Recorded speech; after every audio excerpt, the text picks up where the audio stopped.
My daughter forgot to hang up the phone. I heard her say he has to go to a nursing home. I did not say anything. They sold the house for $950,000, or so they thought. They returned from a business trip smiling. On the doorstep they found a note, and when they read it, they started screaming. My name is Clint Reeves, and I am 72 years old. Most people look at me and see a retired man with grease on his hands, tinkering with a 1967 Mustang in his garage. They see a widower who walks with a slight limp and assumes I am slowing down. They are wrong. For 40 years, I was a forensic accountant. I hunted down embezzlement schemes for major corporations. I traced hidden assets for federal investigations. I know how to find the truth buried under mountains of numbers. I know that people lie, but math never does. My daughter Megan and her husband Brad forgot who I used to be.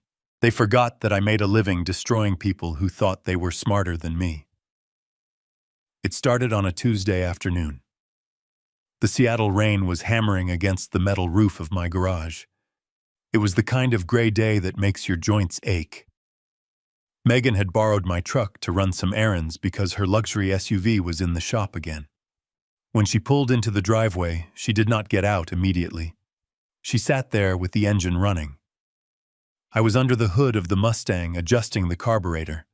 I had my phone connected to the garage Bluetooth speakers to listen to jazz. Suddenly, the music cut out. The speakers crackled and connected to my truck's system instead. Megan had paired her phone to my garage system last week during a barbecue, and she had forgotten to disconnect. The voice that filled my garage was not jazz. It was my daughter. She was talking to Brad. Her voice was crystal clear, and it dripped with a coldness that froze the blood in my veins. She said, "The old man is becoming a burden, Brad. I cannot take it anymore." I wiped the grease from my hands and stood perfectly still. I did not breathe. Brad's voice came through the speakers next. He sounded impatient. He asked, "When can we move him?" Megan laughed. It was a cruel sound. She said, "I found a place called Sunset Pines. They have a budget wing for state-subsidized cases. It is cheap and it smells like bleach, but it will do. Once we get him in there, we can list the house next week. With the market the way it is, we can get $950,000 easily. That pays off your shark loans and gets me that Porsche." I stood there in the center of my garage, surrounded by my tools and the smell of oil. My heart did not race. My hands did not shake. A strange calm washed over me. It was the same cold focus I used to get when I found a discrepancy in a ledger. I was not listening to my daughter anymore. I was listening to a suspect. Megan continued talking. She said, "He is so senile he will probably thank us for it. We just need to get him to sign the power of attorney papers tonight. Tell him it is for his medical insurance update.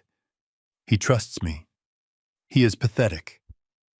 I reached over and pressed the disconnect button on the wall unit. The garage went silent. The rain continued to pound on the roof. I walked to the sink and washed the grease from my hands. I scrubbed until my skin was raw. I looked at myself in the small mirror above the sink. I did not see a victim. I saw a man who had just been handed a case file. I dried my hands and walked to the door that led into the kitchen. The door handle felt cold steel in my grip. I opened it just as Megan walked in from the garage entrance. She was smiling. It was her best smile, the one she used when she wanted money.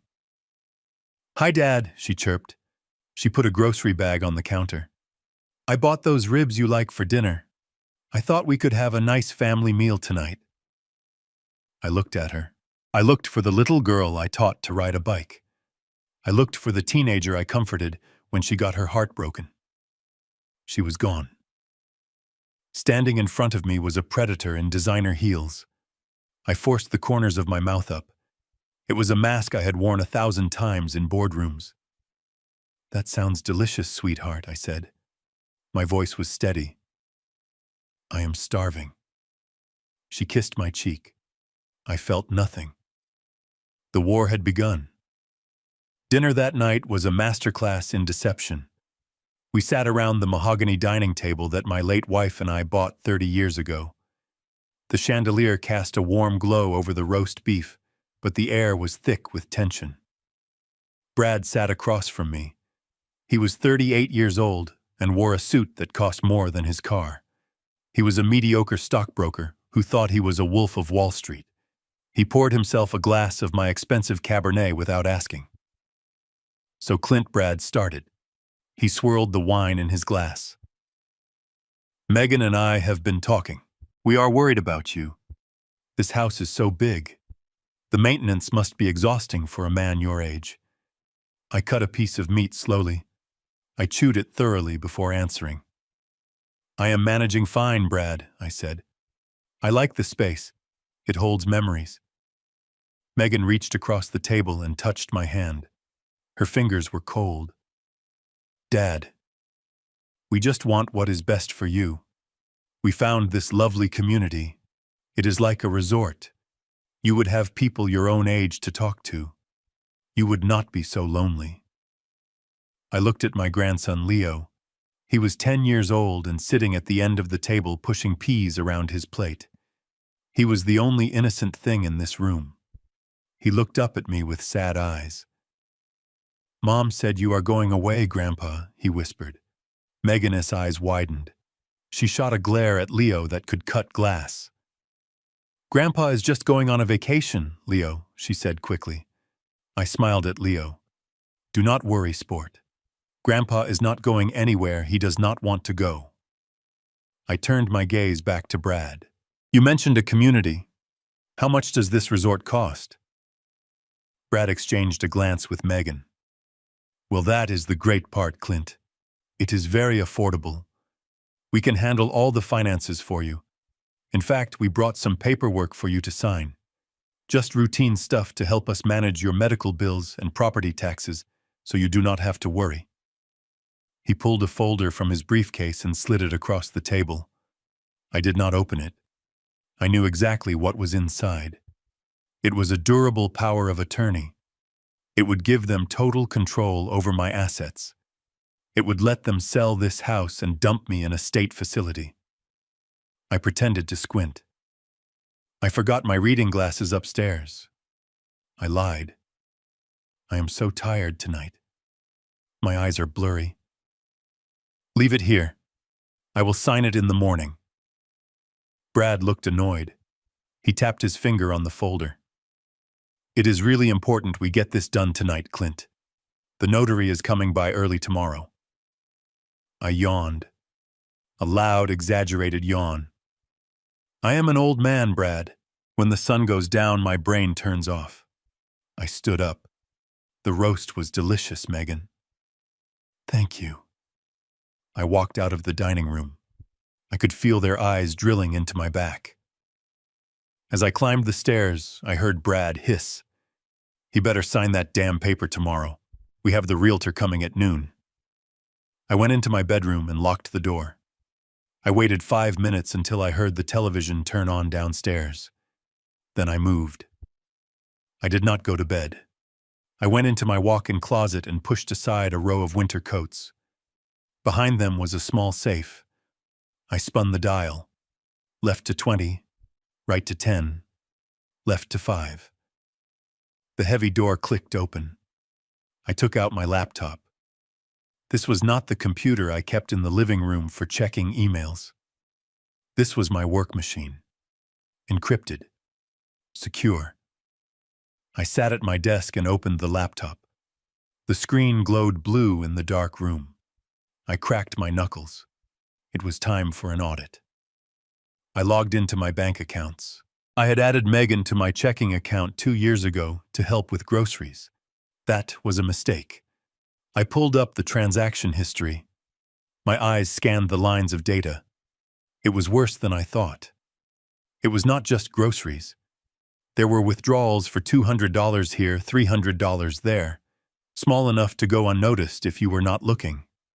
But I was looking. Over the last 6 months, she had siphoned off $12,000. But that was just the tip of the iceberg. I navigated to the credit bureaus. I requested a full credit report for myself. When the file downloaded, I felt a knot of rage tighten in my stomach. There were 3 credit cards opened in my name in the last 4 months. I had never seen these cards. One was maxed out at $15,000. The charges were all from online casinos and luxury boutiques in Las Vegas. Another card had a balance of $20,000. I tracked the IP addresses of the applications. They came from this house. They came from Brad's laptop. They were not just waiting for me to die. They were actively bleeding me dry while I was still breathing. They had stolen my identity. They had leveraged my perfect credit score to fund their gambling and their vanity. I looked at the total debt. $55,000. If they sold the house for $950,000, they would pay off this debt pocket, the rest, and leave me with nothing in a nursing home that smelled like bleach. I closed the laptop. I did not feel sad anymore. Sadness is a luxury for people who have options. I had no options. I only had a strategy. I picked up my phone and dialed a number I had not called in 5 years. It rang twice. Harold Solomon speaking. His voice was gravel and smoke. "Harold, it is Clint Reeves," I said. "Clint, it is 11 at night. Did someone die?" "Not yet," I said. "But someone is about to wish they had. I need to see you tomorrow morning." 7 a.m. "Before your secretary gets in, is this about the estate planning we talked about?" Harold asked. "No," I said. "This is about asset protection. And Harold, bring the paperwork for an irrevocable trust." There was a pause on the other end. Then Harold chuckled. It was a dry, dark sound. "Someone tried to hustle you, did they?" "They tried," I said. "I am going to teach them a lesson about compound interest and consequences." I hung up the phone.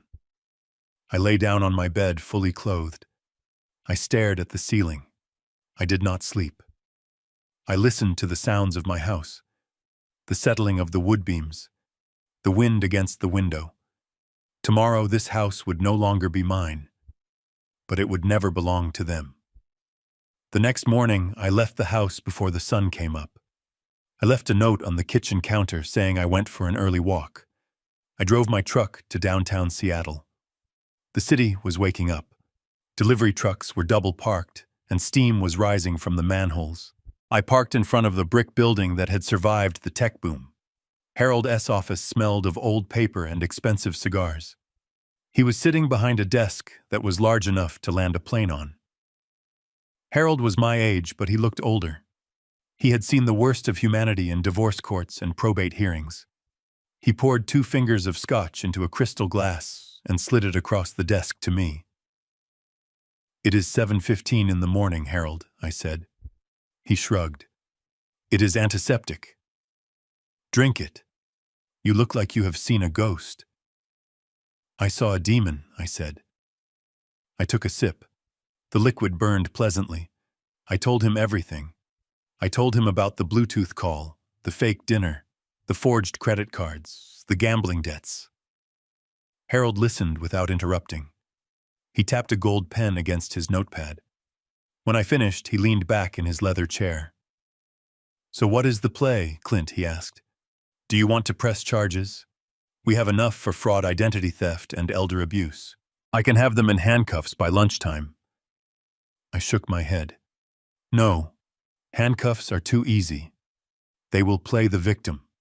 They will cry to the jury that they were desperate. They will say I was mentally declining and gave them permission. I do not want a court battle, Harold. I want to surgically remove them from my life. I want them to feel the weight of their greed." Harold smiled. It was a shark's smile. "I like where this is going. I want to transfer the house," I said. "Not to them. To a trust."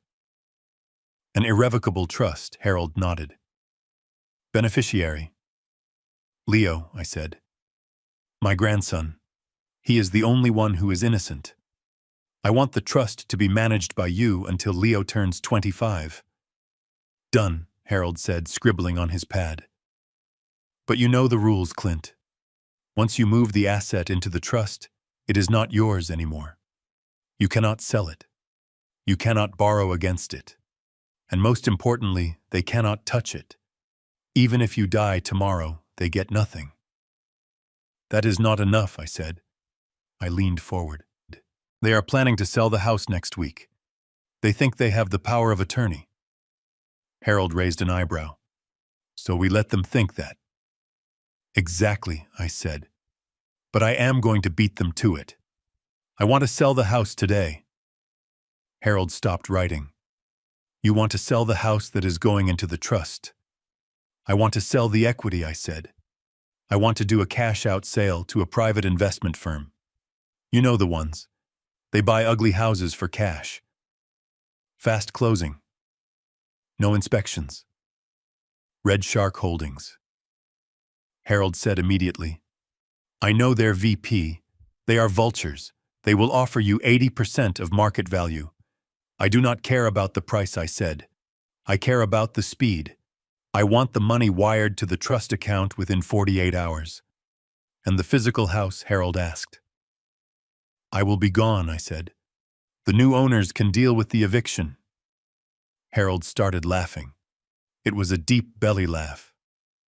You are going to sell the house out from under them while they are measuring the drapes.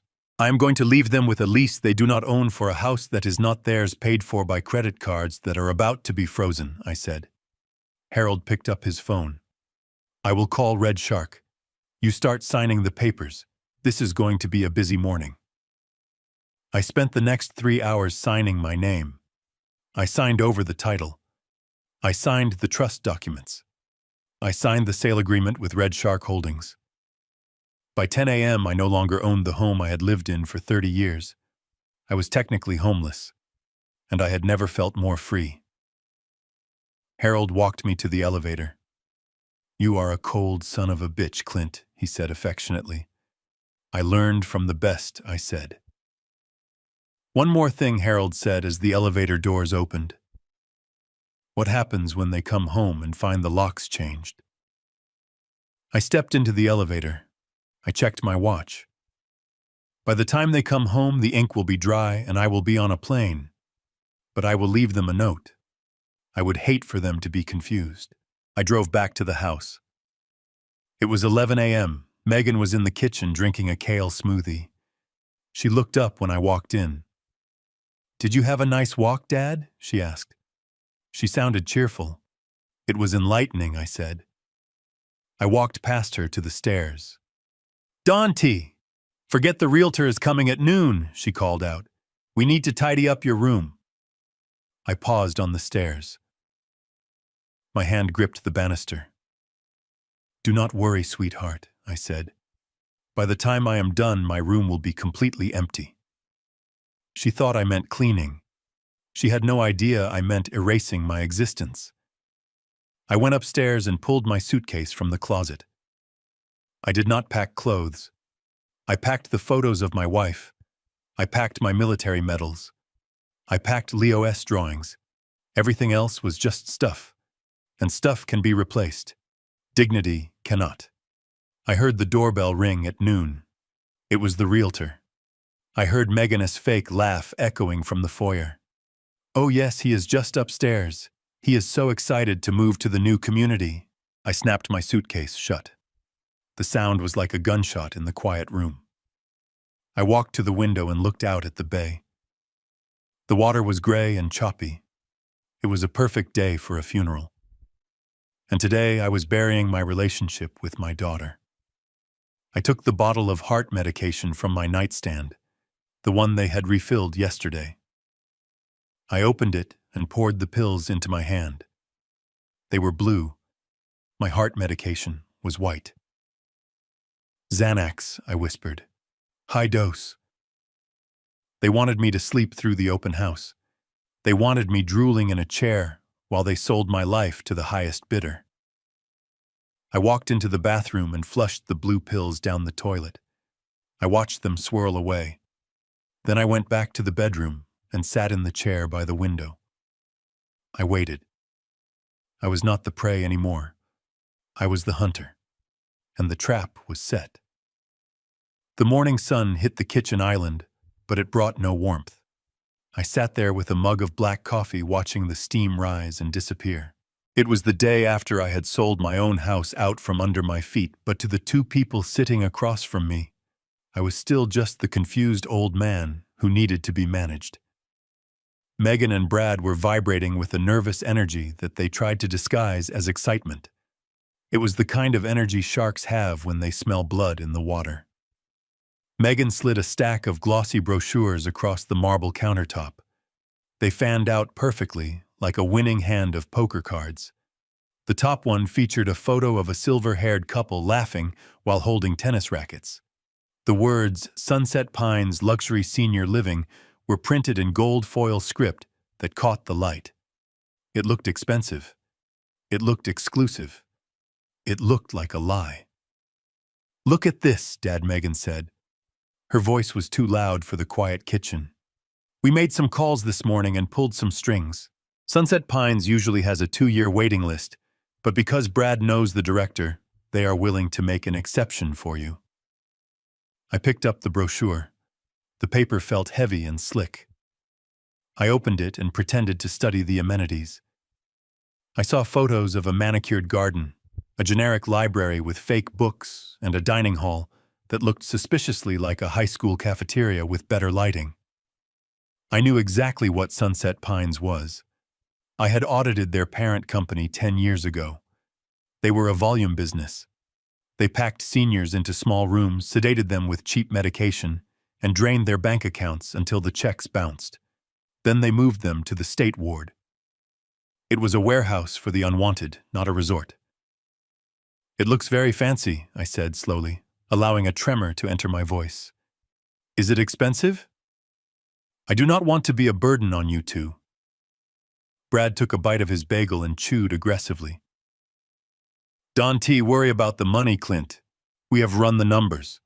With the sale of this house, we can cover the entrance fee and the first 5 years. After that, the investment portfolio we are building for you will kick in. It is all taken care of." I looked at Brad. He could not even manage his own credit card debt yet. He was talking about managing my investment portfolio. The audacity was breathtaking. He was talking about using my money to pay for my imprisonment so he could drive a car he could not afford. "But will I have friends there?" I asked. I looked at Megan. I let my eyes water just a little. "It is scary to start over at my age, sweetheart. I do not know anyone." Megan reached out and squeezed my arm. Her nails dug into my skin. "Of course you will make friends, Dad. Everyone there is just like you. They are looking for companionship. And we will visit. We will visit all the time." That was the biggest lie of all. I knew that once I signed those papers and walked through the doors of Sunset Pines, I would never see them again unless they needed a signature for a check. I looked at her face. I looked for a trace of guilt. I looked for a flicker of hesitation that said she remembered who I was. I remembered teaching her to drive in the parking lot of the high school. I remembered paying for her braces. I remembered holding her when she cried after her prom date stood her up. I searched for that daughter, but she was not there. The woman in front of me was calculating how long it would take to turn my bedroom into a yoga studio. "It does look nice," I said, closing the brochure. The gold foil letters seemed to mock me. "If you think it is best, then I trust you." Brad practically choked on his coffee. He set the mug down with a clatter. "That is great, Clint. That is really great. We actually have the admission paperwork right here. If we get it signed and faxed by noon, we can secure your spot. We do not want to lose it to someone else." He pulled a thick folder from his briefcase. He did not even try to hide his eagerness. He pushed a pen toward me. It was a Mont Blanc pen I had given him for Christmas 3 years ago. He was using my own gift to sign my life away. I put on my reading glasses. I took the folder.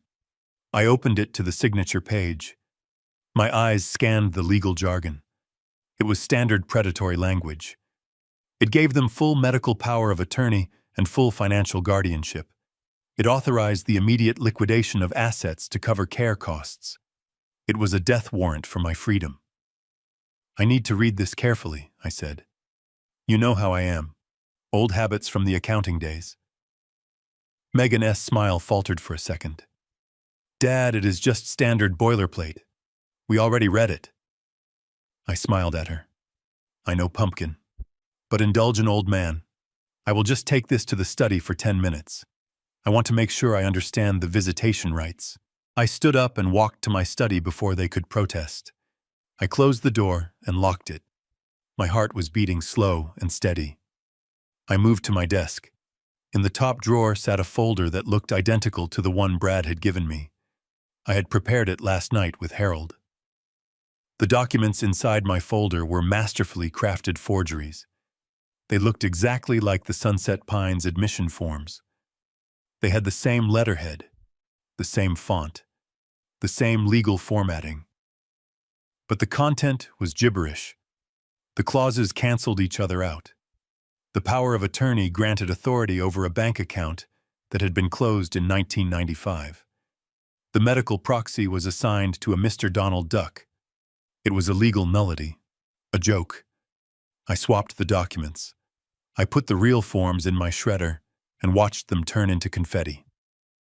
I placed the fake documents into the folder Brad had given me. I waited another 2 minutes to make it realistic.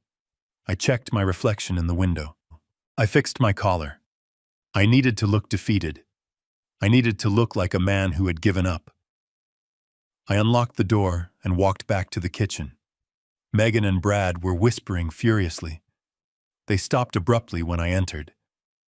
"Okay," I said, letting out a long sigh.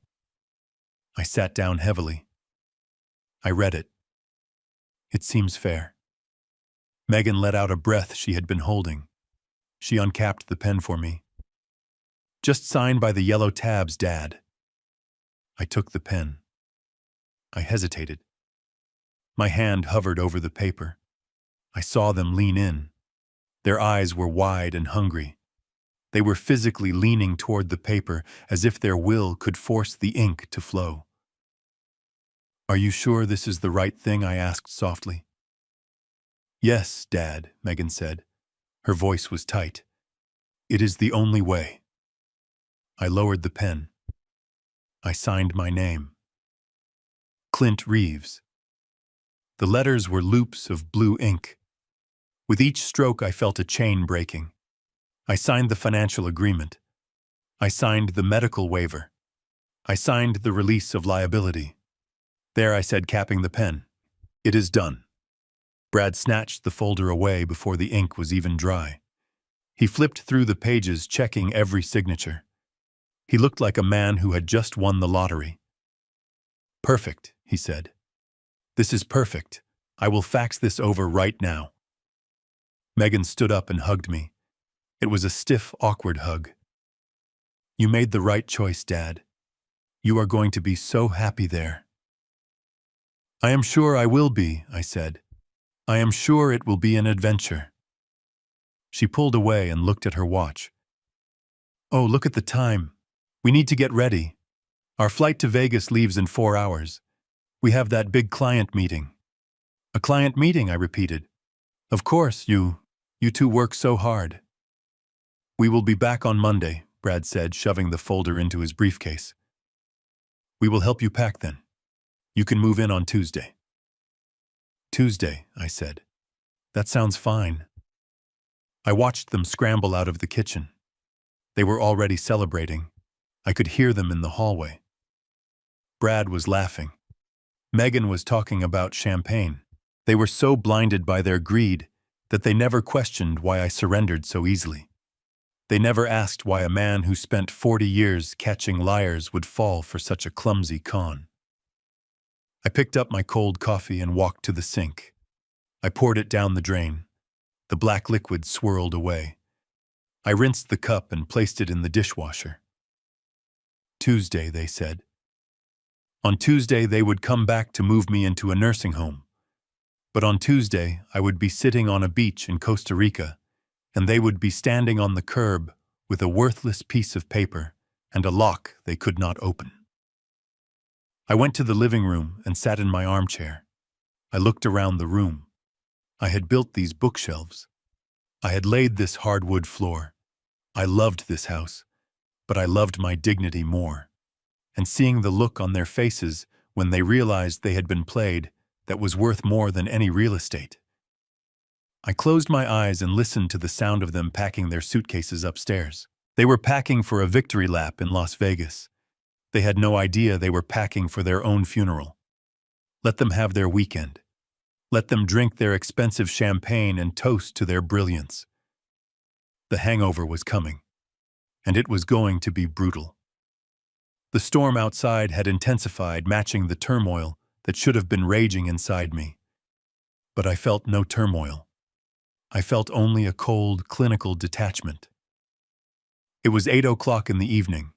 The house was dark except for the lamp beside my reading chair. I sat with a book open on my lap, but I was not reading words. I was reading intentions.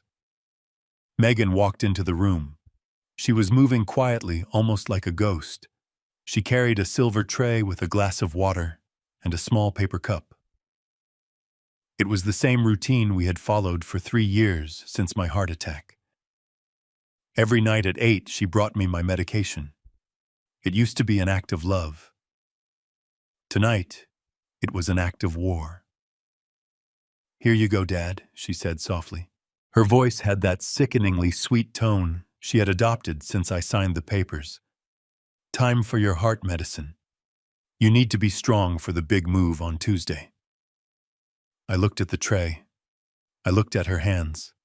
They were steady. She did not shake. She did not sweat.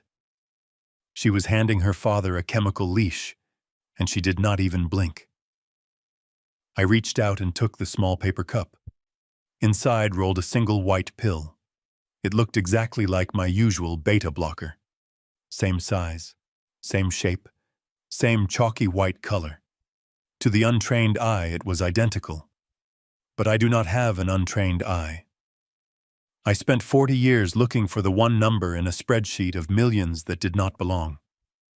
I spent my life noticing the anomaly. I held the pill between my thumb and forefinger. I held it up to the light of the lamp. "It looks a little different tonight," I said. My voice was rough. "Did the pharmacy change suppliers?" Megan froze. Just for a fraction of a second. It was a micro-expression of panic that vanished as quickly as it appeared. "Oh yes," she said quickly. "The pharmacist said they switched to a generic brand. It is the exact same formula, Dad, just a different manufacturer. Drink up. You need your rest." I looked at her. She was standing over me, watching me like a hawk. Usually she would leave the room to let me take it in peace. Tonight she waited. She needed to see me swallow it. She needed to ensure I would be unconscious for the next 12 hours so I would not ask questions about the Packers coming tomorrow or the Red Shark investors doing a perimeter check. I put the pill in my mouth. I took a large gulp of water. I threw my head back and swallowed. "Good night, sweetheart," I said. "Good night, Dad. Sleep tight." She took the tray and walked out. She closed the door behind her. As soon as the latch clicked, I leaned forward and spit the pill into my hand. I had tucked it under my tongue, a trick I learned from a client who tried to fake insanity to avoid prison. I turned on my desk lamp and pulled out a magnifying glass. I placed the wet pill on a tissue. I studied the imprint. My heart medication was stamped with the code L40. This pill was stamped with TZ1. I pulled out my phone and typed the code into a pill identifier database. The search result loaded instantly. Triazolam. Brand name Halcyon. A powerful sedative used to treat severe insomnia. Side effects include memory loss, confusion, and loss of coordination. In high doses on an elderly patient with a heart condition, it could induce a coma or respiratory failure. I sat back in my chair. The room felt suddenly very cold. They were not just trying to sedate me. They were willing to risk killing me. If my heart stopped in the night, they would just cry at the funeral and collect the insurance money faster. It was efficient. It was brutal. It was business. I needed proof. Not for the police, but for myself. I needed to see the physical manifestation of their poison. I looked at the corner of the room. Standing there was a large ficus tree in a ceramic pot. My late wife had bought that tree 20 years ago. She had named it Fred. She talked to it every day. It was vibrant and green, a living memory of her care. I stood up and walked over to the tree. I felt a pang of guilt for what I was about to do. "I am sorry, Fred," I whispered, "but I need you to be my witness." I dissolved the pill in half a glass of water. The white powder swirled like smoke. I poured the mixture into the soil at the base of the tree. I did not sleep that night. I barricaded my door with a heavy chair, just in case the sedative was meant to be followed by a pillow over the face. I sat in the dark listening to the wind howl. I thought about every soccer game I had coached. I thought about every scraped knee I had bandaged. I thought about the college tuition I had paid. I balanced the ledger of my life. The credit column was full of love and sacrifice. The debit column was full of betrayal. The account was closed. The next morning I woke up before dawn. The house was silent. I walked over to the corner of the room. The ficus tree was dead. It had not just wilted. It had collapsed. The leaves had turned a sickly yellow and brown, curling in on themselves, as if they were trying to escape the poison in their veins. The branches drooped heavily towards the floor. It was a shocking, violent transformation. I stared at the dead plant. I touched a brittle leaf, and it crumbled to dust in my fingers. If I had swallowed that pill, that would be my brain. That would be my heart. I felt a tear run down my cheek. It was the last tear I would ever shed for my family. That tear was not for me. It was for the death of the father I used to be. The man who believed in unconditional love was gone. He died with that tree. The man who remained was the auditor, and the auditor had found fraud. I heard footsteps in the hallway. It was Brad. He was up early, probably to check if the old man was still breathing. I quickly moved the chair away from the door. I sat on the edge of the bed and slumped my shoulders. I let my mouth hang open slightly. I made my eyes look vacant. Brad opened the door without knocking. He peeked in. When he saw me sitting there looking dazed, a grin spread across his face. "Good morning, Clint," he said loudly. "Sleep well?" I looked at him slowly. I blinked. "I feel heavy," I mumbled. "My head is swimming." "That is just the excitement," Brad said, stepping into the room. He did not even look at the dead tree in the corner. He was too focused on his victory. "Listen, Megan and I are heading out to the airport. The Packers will be here in an hour. Just stay in your room, okay? Rest up. We do not want you getting in the way." I nodded weakly. "Okay, Brad. Have a safe trip." He checked his watch. He looked at me one last time with a mixture of pity and disgust. Then he turned and left. I waited until I heard the front door slam. I waited until I heard the engine of their car fade into the distance. Then I stood up. I stood up straight. The fog in my head was an act. My mind was sharper than a razor blade. I walked over to the dead ficus tree. I picked up the heavy pot. It weighed about 30 pounds, but I lifted it with ease, fueled by adrenaline and rage. I carried it downstairs. I walked into the kitchen. The breakfast dishes were still in the sink. The brochure for Sunset Pines was still on the counter. I placed the dead tree right in the center of the kitchen island. It was a grotesque centerpiece, a monument to their cruelty. I went to the drawer and took out a notepad. I wrote a single line on the top page, "For the garden at your new house." I tore the page off and stuck it to one of the dead branches. Then I went to the garage. I picked up a shovel. I was not going to bury a body. I was going to bury their future. The Packers were coming in an hour. The Red Shark investors were coming in too. I had a lot of work to do. I walked out into the cool morning air. The storm had passed. The sky was a brilliant hard blue. It was a beautiful day for an eviction. I took a deep breath. The air tasted clean. It tasted like justice. The sound of a zipper closing is usually a mundane noise. It is the sound of jackets being fastened or bags being shut. But in the quiet of my house that morning, the sound of the zipper on Brad's Louis Vuitton suitcase sounded like a weapon being cocked. It was sharp and aggressive. I lay in my bed with my eyes closed. I regulated my breathing, keeping it shallow and rhythmic.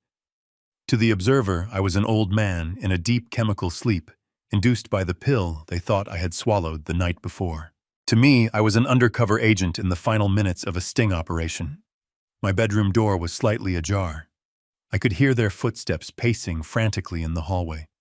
They were not moving with the steady rhythm of professionals heading to a business meeting. They were moving with the erratic, twitchy energy of addicts. "Did you pack the lucky tie?" Brad hissed. His voice was tight. "I packed it," Megan replied. Her heels clicked on the hardwood floor. "Did you transfer the funds from the joint account? We need the buy-in money for the high roller table." "I did," Brad said. "It is everything we have left until the house sale clears on Tuesday. We have to win, Megan. We have to win big this time." "We will win," she said. Her voice had that delusional optimism that always precedes a disaster. "I can feel it. The luck is turning." I lay there and listened to them bet their future on a feeling. They were taking the last few $1,000s they had not yet stolen from me, and they were flying to Las Vegas to put it on black. They called it a business trip to meet partners. It was actually a desperate pilgrimage to the altar of greed. I heard their footsteps approach my door.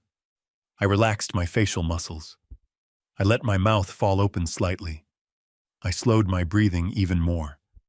This was the performance of a lifetime. The door creaked open. The smell of Megan's expensive perfume wafted into the room. It was floral and cloying, masking the scent of desperation that clung to them. "He is out cold," Brad whispered. He was standing right beside the bed. I could feel his presence looming over me. "Good," Megan said. "That pill worked wonders. He won't wake up until tomorrow morning. By then we will be checking into the Bellagio." Brad leaned down. I could feel his breath on my face. It smelled of coffee and mints. He was checking to see if I was really asleep. He poked my shoulder, not gently. He jabbed it with a finger. "Clint," he said loudly. "Hey, Clint, we are leaving now." I did not move. I did not twitch. I mastered the involuntary reflex to recoil from his touch. "He is gone," Megan said. "Totally under. Let's go, we are going to miss the flight." "Wait," Brad said. "We need to be sure. We cannot have him wandering around if he wakes up early. He might answer the phone or trigger the alarm." I heard the jingle of keys. My keys. The spare set that used to hang in the kitchen. "Lock him in," Brad said.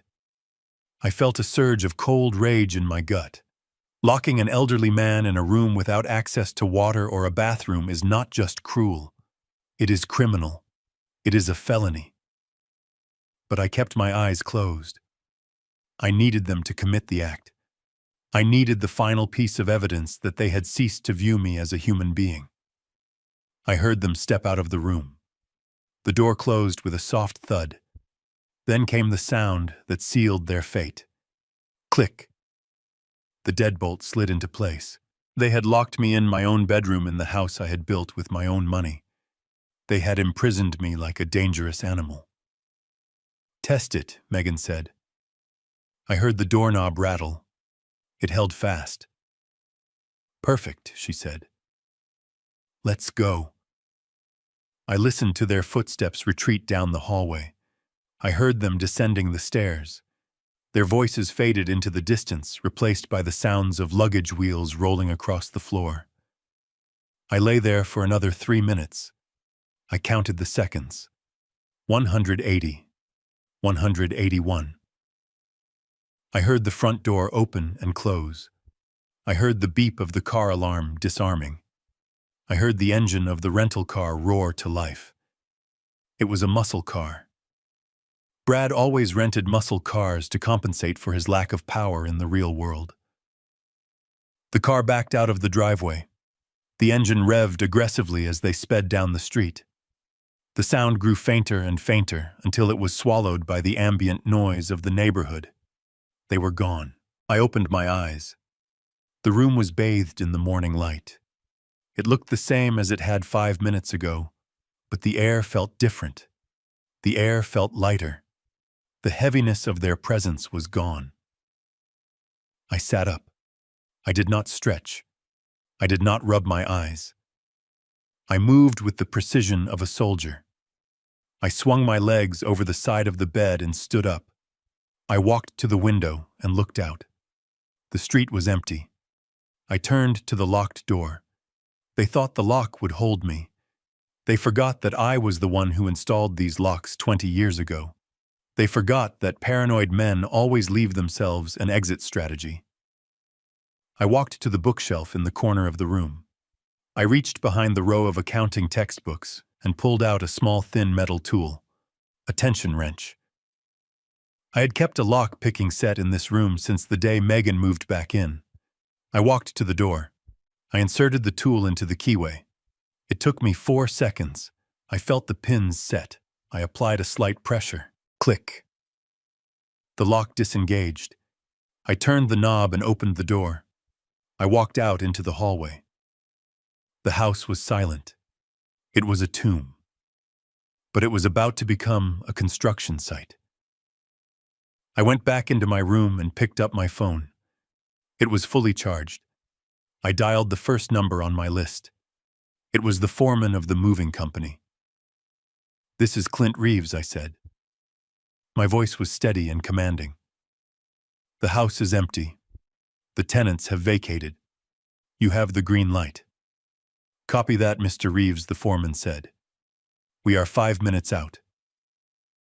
I hung up and dialed the second number. This was the account manager at Red Shark Holdings. "The property is secured," I said. "I am vacating the premises in 1 hour. You can send your security team to change the locks at noon." "Understood, Mr. Reeves," the manager said. "The wire transfer has been initiated. You should see the funds in your trust account by end of day." "Excellent," I said. I hung up the phone and slipped it into my pocket. I looked around the upstairs hallway one last time. I looked at the family photos on the wall. There was a picture of Megan graduating from college. She looked so innocent then. There was a picture of Brad and Megan at their wedding. They looked happy. I reached out and took the wedding photo off the wall. I looked at it for a moment. Then I dropped it into the trash can by the bathroom door. The glass shattered.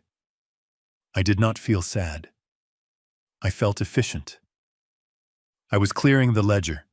I was writing off a bad debt. I walked down the stairs. The house was waiting. The movers were coming. The investors were coming. The past was leaving. I had 72 hours before they returned. 72 hours to erase 40 years of history. 72 hours to turn this home into a fortress that would bar them entry forever. I walked to the kitchen and poured myself a glass of water. I drank it standing up. I was hydrated. I was focused. I was ready. Let the purge begin. The doorbell rang at exactly 10 o'clock. It was not a friendly chime. It sounded like a gavel hitting a Judge S. bench.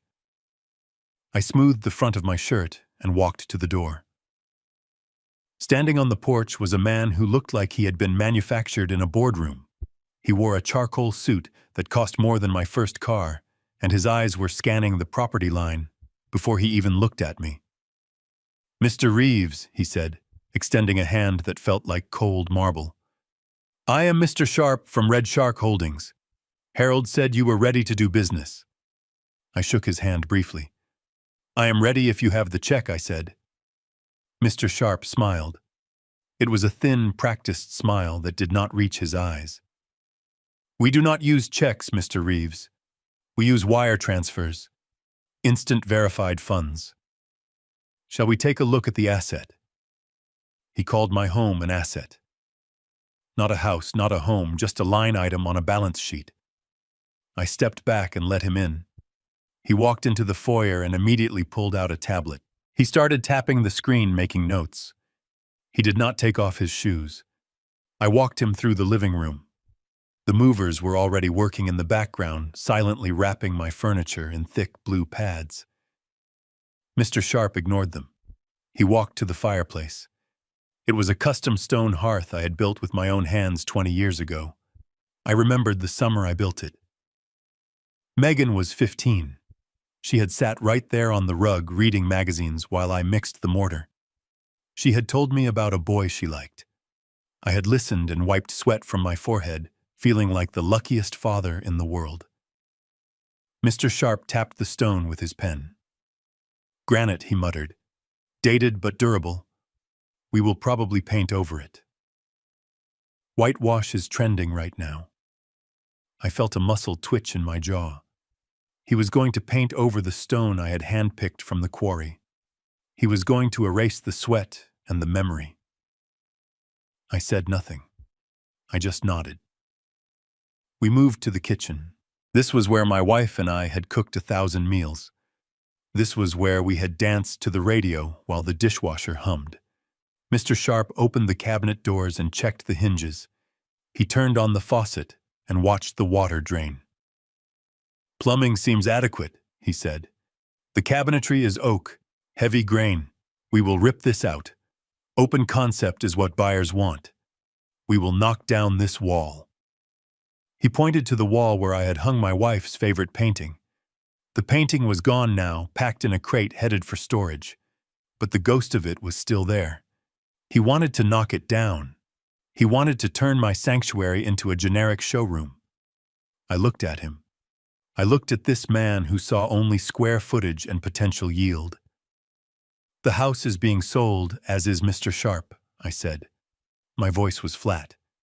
That means you get the oak cabinets. You get the stone fireplace. You get the dead tree in the kitchen. You get the memories and the ghosts. I am not fixing anything. I am not painting anything. Mr. Sharp stopped tapping on his tablet. He looked at me. He was assessing me. He was trying to figure out if I was emotional or if I was hard. As is, conditions are standard for our acquisitions, he said. However, that usually impacts the valuation. The market assessment for this neighborhood is $950,000, but that assumes a turnkey property. Given the dated interior and the speed you require, we were thinking more in the range of $750,000. I did not blink. I had negotiated settlements with embezzlers who had stolen millions. I knew how to hold my ground. $800,000, I said, and I want the wire initiated within the hour. The title company has the deed ready. The trust is set up. You get the keys at noon. Mr. Sharp laughed softly. You want $50,000 more for a house you are abandoning in 2 hours. That is an expensive hour, Mr. Reeves. It is a bargain, I said. You and I both know this land alone is worth $700,000. You are going to put $50,000 into renovations and flip it for $1.2 million in 3 months. Do not pretend you are losing money here. I am giving you a $400,000 profit margin in exchange for speed. He stopped laughing. He looked at me with a new respect. The predator recognized another predator. You know your numbers, he said. I was a forensic accountant for 40 years, I said. I know exactly what this house is worth, and I know exactly what your time is worth. Do we have a deal, or do I call the next investor on my list? Mr. Sharp paused. He looked around the kitchen one last time. He saw the profit. He saw the easy flip. $800,000, he said. As is. Cash. Closing today. Done, I said. We walked to the dining room table. It was the only piece of furniture left uncovered. He placed his tablet on the table and pulled up a digital contract. "This is a standard purchase agreement," he said. "No contingencies. No inspection period. No financing approval required. Once you sign this, the property belongs to Red Shark Holdings, effective immediately upon transfer of funds." I looked at the screen. The glowing letters spelled out the end of an era. Selling a home usually takes months. It involves open houses and bake sales and nervous waiting. This was a surgical strike. It was violent in its efficiency. I picked up the stylus. My hand hovered over the signature line. I looked out the window at the backyard. I saw the swing set I had built for Leo. I saw the rose bushes my wife had planted. I saw the spot on the lawn where we had hosted 4th of July barbecues. I saw my life played out in a series of film reels. If I signed this, I was homeless. I was cutting the last anchor that held me to this life. But then I thought about the phone call. I thought about the nursing home that smelled like bleach. I thought about Megan and Brad high-fiving in Vegas right now, thinking they had won. I pressed the stylus to the glass. The plastic tip made a small scratching sound. Clint Reeves. I wrote it clearly.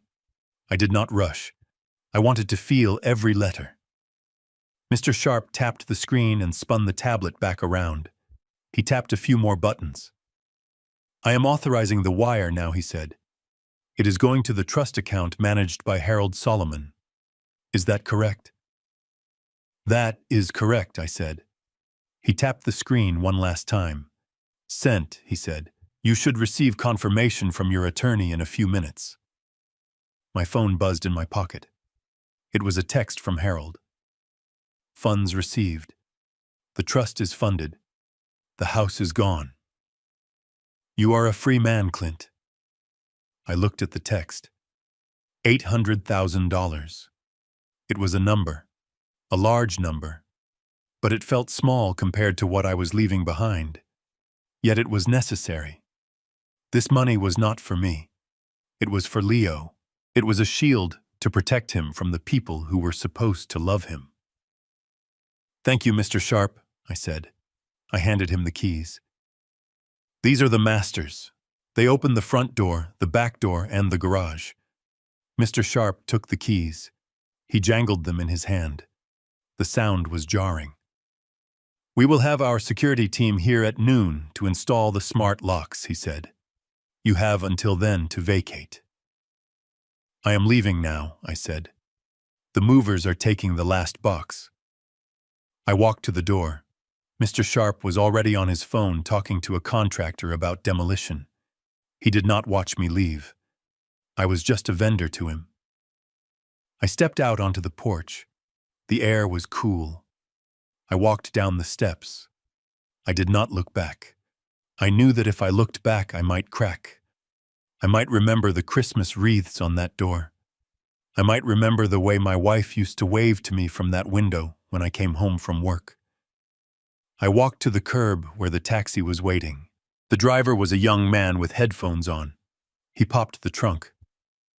I put my single suitcase inside. It looked lonely in the large trunk. "Where to?" the driver asked. I looked at the house one last time. It looked the same as it always had. The paint was white. The shutters were black. The lawn was green. But it was a shell. The soul of the house had left with me. "Take me to the airport," I said. I climbed into the back seat. As the taxi pulled away, I pulled up the banking app on my phone. I logged into the trust account. Balance $800,000. I took a screenshot. I would need that later.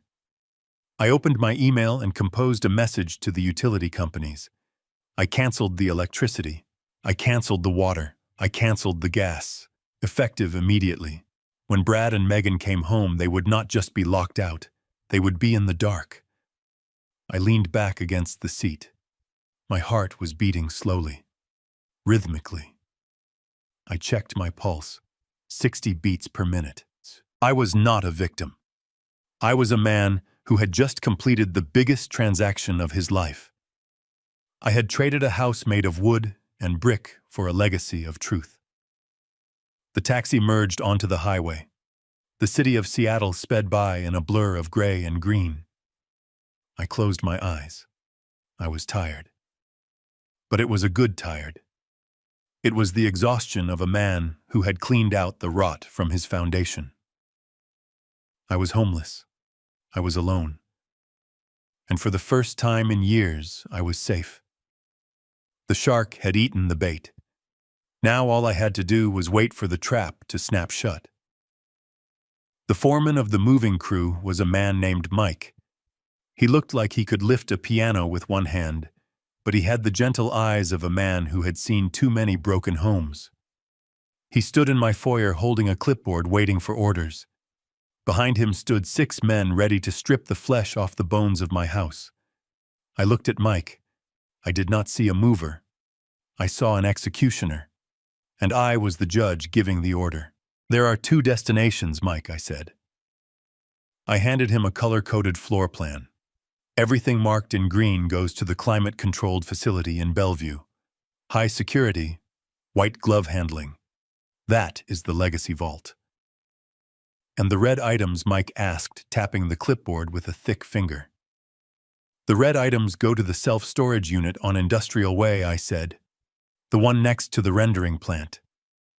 Do not bother with bubble wrap. Just get it out of my sight." Mike looked at the plan. He looked at the house. He nodded. "Understood, Mr. Reeves. We will start with the master bedroom." I followed them upstairs. This was not moving.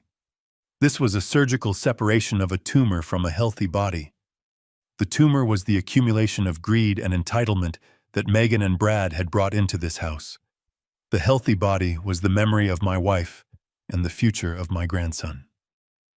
I watched 2 men enter Megan and Brad's bedroom. It used to be a guest room until they moved in 3 years ago and claimed it as their fiefdom. They had repainted it a garish shade of modern gray and filled it with furniture that looked expensive but was made of particle board. One of the movers picked up a Louis Vuitton trunk at the foot of the bed. It was heavy. Brad liked to brag that it was vintage. I knew it was a knockoff he bought in Chinatown. "Red tag," I said. "Throw it in the truck." The mover hesitated. "It looks fragile, sir." I looked at the trunk. I looked at the man. "It is trash," I said. "Treat it accordingly." He shrugged and hauled it onto his shoulder. He did not exactly throw it, but he did not carry it like a baby either. He carried it like a sack of potatoes. I felt a grim satisfaction. I moved to the closet. This was the shrine of their vanity. Rows of designer dresses that Megan had bought with my credit cards. Shelves of shoes that cost more than my first car. Suits that Brad wore to play the part of a successful broker while he gambled away his clients' money. I pulled a black garbage bag from my pocket. I snapped it open. "Pack the clothes I ordered. Hangers and all. Do not waste time folding them." The men started sweeping the clothes into the bags. The sound of silk and wool being crushed was music to my ears. It was the sound of a false identity being dismantled. These were not clothes. They were costumes. And the play was over. I walked over to the nightstand on Brad's side of the bed. I opened the drawer. It was filled with the usual detritus of a disorganized man. Loose change, breath mints, casino chips, a stack of receipts. I started sifting through the receipts. My forensic accountant instincts kicked in. I was looking for patterns. I was looking for the story the numbers told. I found a receipt for a bracelet from Tiffany S. dated 3 months ago. Price tag $4,000. I frowned. Megan had not worn a new bracelet in months. In fact, she had complained that Brad never bought her jewelry anymore. I dug deeper. I found a second receipt. A dinner for 2 at a French bistro in downtown Seattle. $200. Dated a Tuesday night. Tuesday nights were when Brad supposedly had his late poker games with the boys. I reached to the back of the drawer and felt something hard and cool. I pulled it out. It was a burner phone, a cheap prepaid model. I turned it on. No passcode. Stupid. I scrolled through the messages. They were not from his poker buddies. They were from a contact listed only as Candy. Can't wait to see you tonight, Tiger. Wear the blue suit. Did you like the bracelet? When are you going to leave the old man and the nag? I stared at the screen. The nag. That was my daughter. My daughter who was currently plotting to put me in a nursing home to fund this man's lifestyle. I did not feel anger for Megan. I felt a cold pity. She was selling her father to buy a future with a man who was already spending her inheritance on another woman. I took a picture of the messages with my own phone. Then I put the burner phone back in the drawer. I put the receipts back exactly where I found them. Pack the nightstand, I told the mover. Tape the drawers shut. Make sure nothing falls out. Why keep the secret? Because information is ammunition, and I was not ready to fire the kill shot yet. I wanted Brad to feel safe. I wanted him to think he had gotten away with it. The fall is always harder when you think you are flying. I left their room and walked down the hall to Leo's room. The air here felt different. It felt lighter. I walked in. It was a typical 10-year-old's chaos. Lego sets scattered on the floor, comic books on the bed, a telescope by the window. 2 movers were standing there waiting for instructions. They looked unsure. Green tag, I said. My voice softened. Everything in this room gets the green tag. Pack the Legos in plastic bins so the pieces do not get lost. Wrap the telescope in the heavy blankets. This is the most important cargo you will carry today. I picked up a framed drawing from Leo's desk. It was a picture of me and him fishing. He had drawn me with huge muscles and a smile that took up half my face. Underneath, he had written Grandpa and me versus the Kraken. I wiped a speck of dust from the glass. This goes in my personal suitcase, I said. I watched them pack Leo's room. I made sure they treated his stuffed dinosaur with the same respect they would treat a Ming vase. These were not just toys. These were the artifacts of a childhood I was trying to save. We moved downstairs. The living room, the dining room, the kitchen. The separation continued. My wife's piano. Green tag. The antique clock she loved. Green tag. The hideous abstract painting Brad bought to look sophisticated. Red tag. The expensive espresso machine Megan demanded, but never learned to use. Red tag. As the house emptied, the acoustics changed. The rooms became echo chambers. My footsteps sounded loud and hollow on the hardwood floors. The walls stripped of photos and art looked vast and blank.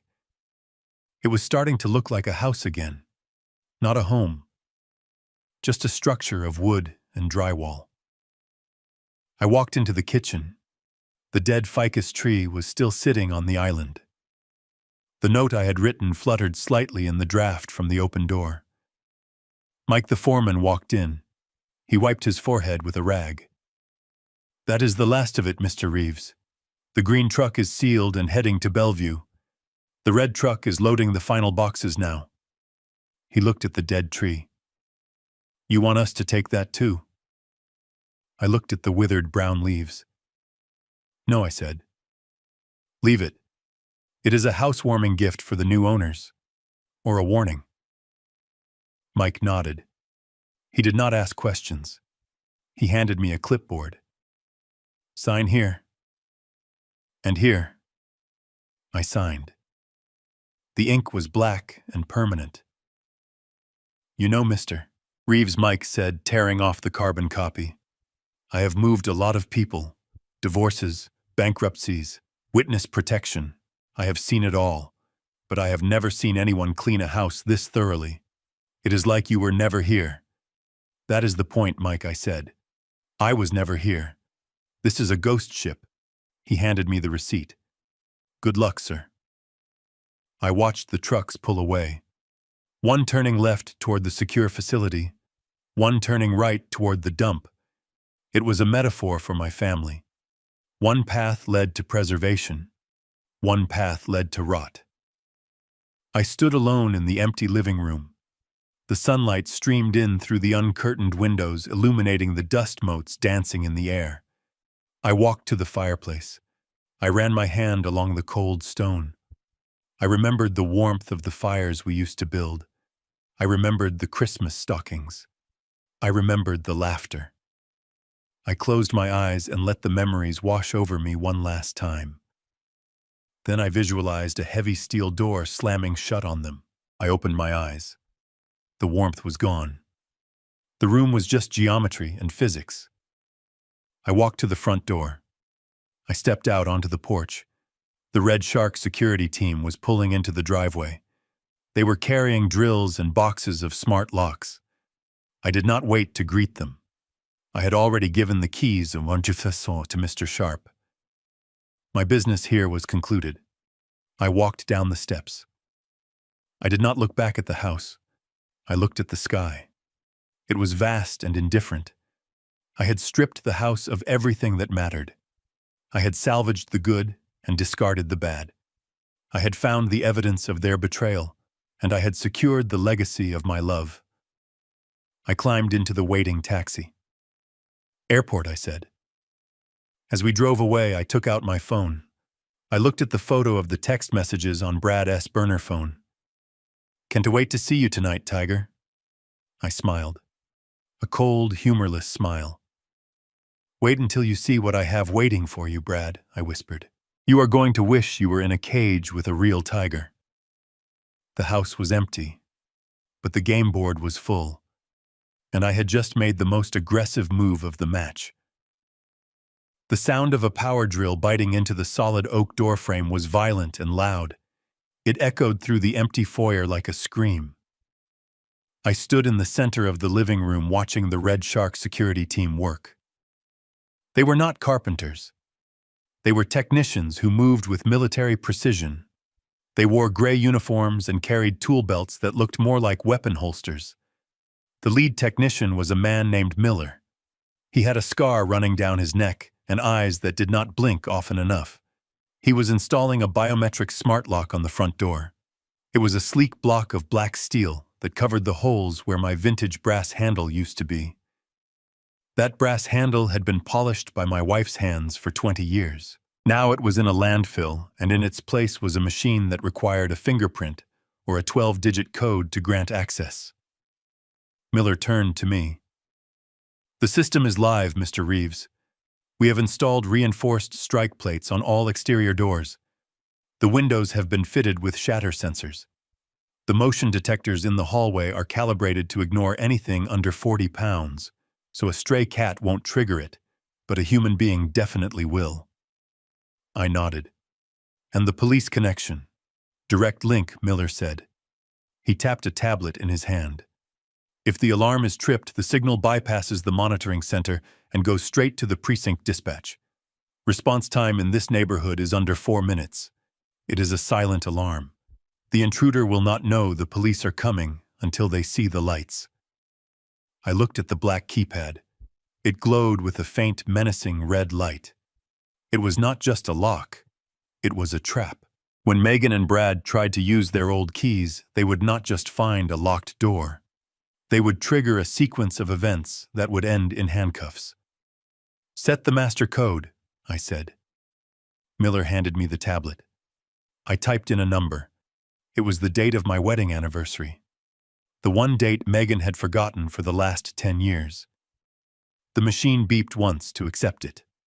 The house was now sealed. Miller and his team packed up their tools. They moved efficiently, sweeping up the sawdust and wiping down the doorframe. They left no trace that they had been there. They were ghosts, leaving behind a fortress. "We are done here, sir," Miller said. "The house is secure." "Thank you, Miller." I watched them walk out to their van. Now I was truly alone. The house was empty. The floors were bare. The walls were blank. But I had one last thing to do, one last artifact to leave behind. I walked to the kitchen island. I had kept one piece of paper and one roll of heavy-duty tape. I took a black marker from my pocket. I uncapped it. The smell of the permanent ink was sharp and chemical. I did not need to draft the letter. I had been writing it in my head for 3 days. I had been writing it since the moment I heard my daughter's voice through the Bluetooth speakers. I pressed the marker to the paper. The tip squeaked against the surface. To Megan and Brad. I wrote their names large. I wanted them to see it from the driveway. I did not write about my feelings. I did not write about heartbreak or betrayal. Those are human emotions, and I was dealing with people who had lost their humanity. I wrote facts. Fact number 1. I heard the phone call. I heard you planning to put me in the discount wing of Sunset Pines. I heard you laughing about selling my home to buy a Porsche. Fact number 2. The power of attorney you made me sign was a forgery. The medical proxy was a joke. You own nothing. You control nothing. Fact number 3. This house now belongs to Red Shark Holdings. You are currently standing on private property. The police are already on their way. Fact number 4. I emptied the bank accounts. The money is in an irrevocable trust for Leo. You cannot touch a dime. The credit cards you stole are frozen. The gambling debts you owe are yours alone. And finally, I paused. The marker hovered over the paper. I thought about the little girl I used to carry on my shoulders. I thought about the woman who had tried to poison me with sleeping pills. I wrote the final line. I did not go to a nursing home. I went to find a life where I am respected. Do not look for me. You will not find me. But I suspect the creditors you owe money to will have no trouble finding you. I signed it simply. Clint. I did not write Dad. I did not write Father. Those were titles earned by love, and they had been forfeited by greed. I picked up the paper. It felt heavy in my hand. I walked to the front door. The new glass panel was reinforced and tinted. I took the roll of tape and secured the note to the inside of the glass. I taped every corner. I taped the edges. I wanted to make sure it was perfectly flat, perfectly legible. I stepped back and looked at it. The white paper stood out starkly against the dark interior of the house. It was a tombstone epitaph for our family. I checked my watch. It was 11:45. The taxi was waiting at the curb. I took one last look around the foyer. The sunlight was hitting the dust motes dancing in the air. It was quiet. A peaceful silence. Not the silence of loneliness, but the silence of resolution. I opened the front door. The alarm panel started a slow, beeping countdown. I had 60 seconds to exit before the system armed itself. I stepped out onto the porch. The air outside was fresh and smelled of the ocean. I closed the heavy door behind me. Thud. The sound was solid. Final. I heard the electronic whir of the deadbolt sliding into place automatically. Then came a high-pitched chirp. The system was armed. The trap was set. I walked down the steps. My knees did not hurt today. My back was straight. I carried my suitcase in my left hand. It contained everything I owned in this world, and it felt light. The taxi driver was leaning against his car, smoking a cigarette. He tossed it on the ground when he saw me and opened the back door. "Airport," he asked again. "Airport," I said. And then the international terminal. I slid into the back seat. The leather was cool against my legs. As the driver pulled away from the curb, I felt the urge to look back. It is a natural human instinct to look at the place you are leaving, to say a silent goodbye. But I fought it. Lot's wife looked back and turned to a pillar of salt. If I looked back, I might turn into a pillar of regret. I might remember the good times and falter. I kept my eyes fixed on the road ahead. I watched the houses of my neighbors blur past. I watched the familiar streets of my neighborhood disappear. The house behind me was no longer a home. It was a weapon. It was a ticking time bomb waiting for two people to come back from Las Vegas with hangovers and empty pockets. I imagined the scene. I imagined them walking up the driveway, dragging their luggage. I imagined Brad trying his key and finding it useless. I imagined Megan reading the note. I imagined the color draining from her face. I imagined the siren of the police car approaching. A smile touched my lips. It was not a smile of happiness. It was the smile of a forensic accountant who had just balanced the books. The deficit had been cleared. The fraud had been exposed. I took my phone out of my pocket. I removed the SIM card. It was a tiny piece of plastic that connected me to them. I rolled down the window. The wind whipped into the car. I flicked the SIM card out into the rushing traffic. It bounced once on the asphalt and was crushed under the wheels of a delivery truck. I rolled the window back up. The silence returned. I was 72 years old. I had no home. I had no family, except for a grandson I would watch from afar. I was starting over with nothing but a suitcase and my dignity. And for the first time in a long time, I was looking forward to the future. "Drive fast," I told the driver. "I have a plane to catch." The taxi accelerated, merging onto the highway. I closed my eyes and let the hum of the engine lull me. Behind me, the house sat in silence, waiting for its victims. The fortress was sealed. The stage was set. And I was gone. I was not there to see it, but I know exactly how it happened. I know the physics of a car crash, and I know the physics of a life crashing into a wall. The variables are different, but the math is the same.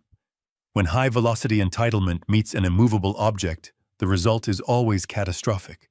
It was 2 a.m. on a Tuesday. The neighborhood was asleep.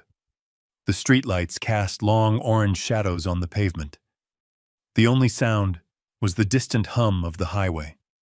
Then a yellow taxi screeched to a halt in front of my former house. The brakes squealed. It was an ugly sound that shattered the peace of the night.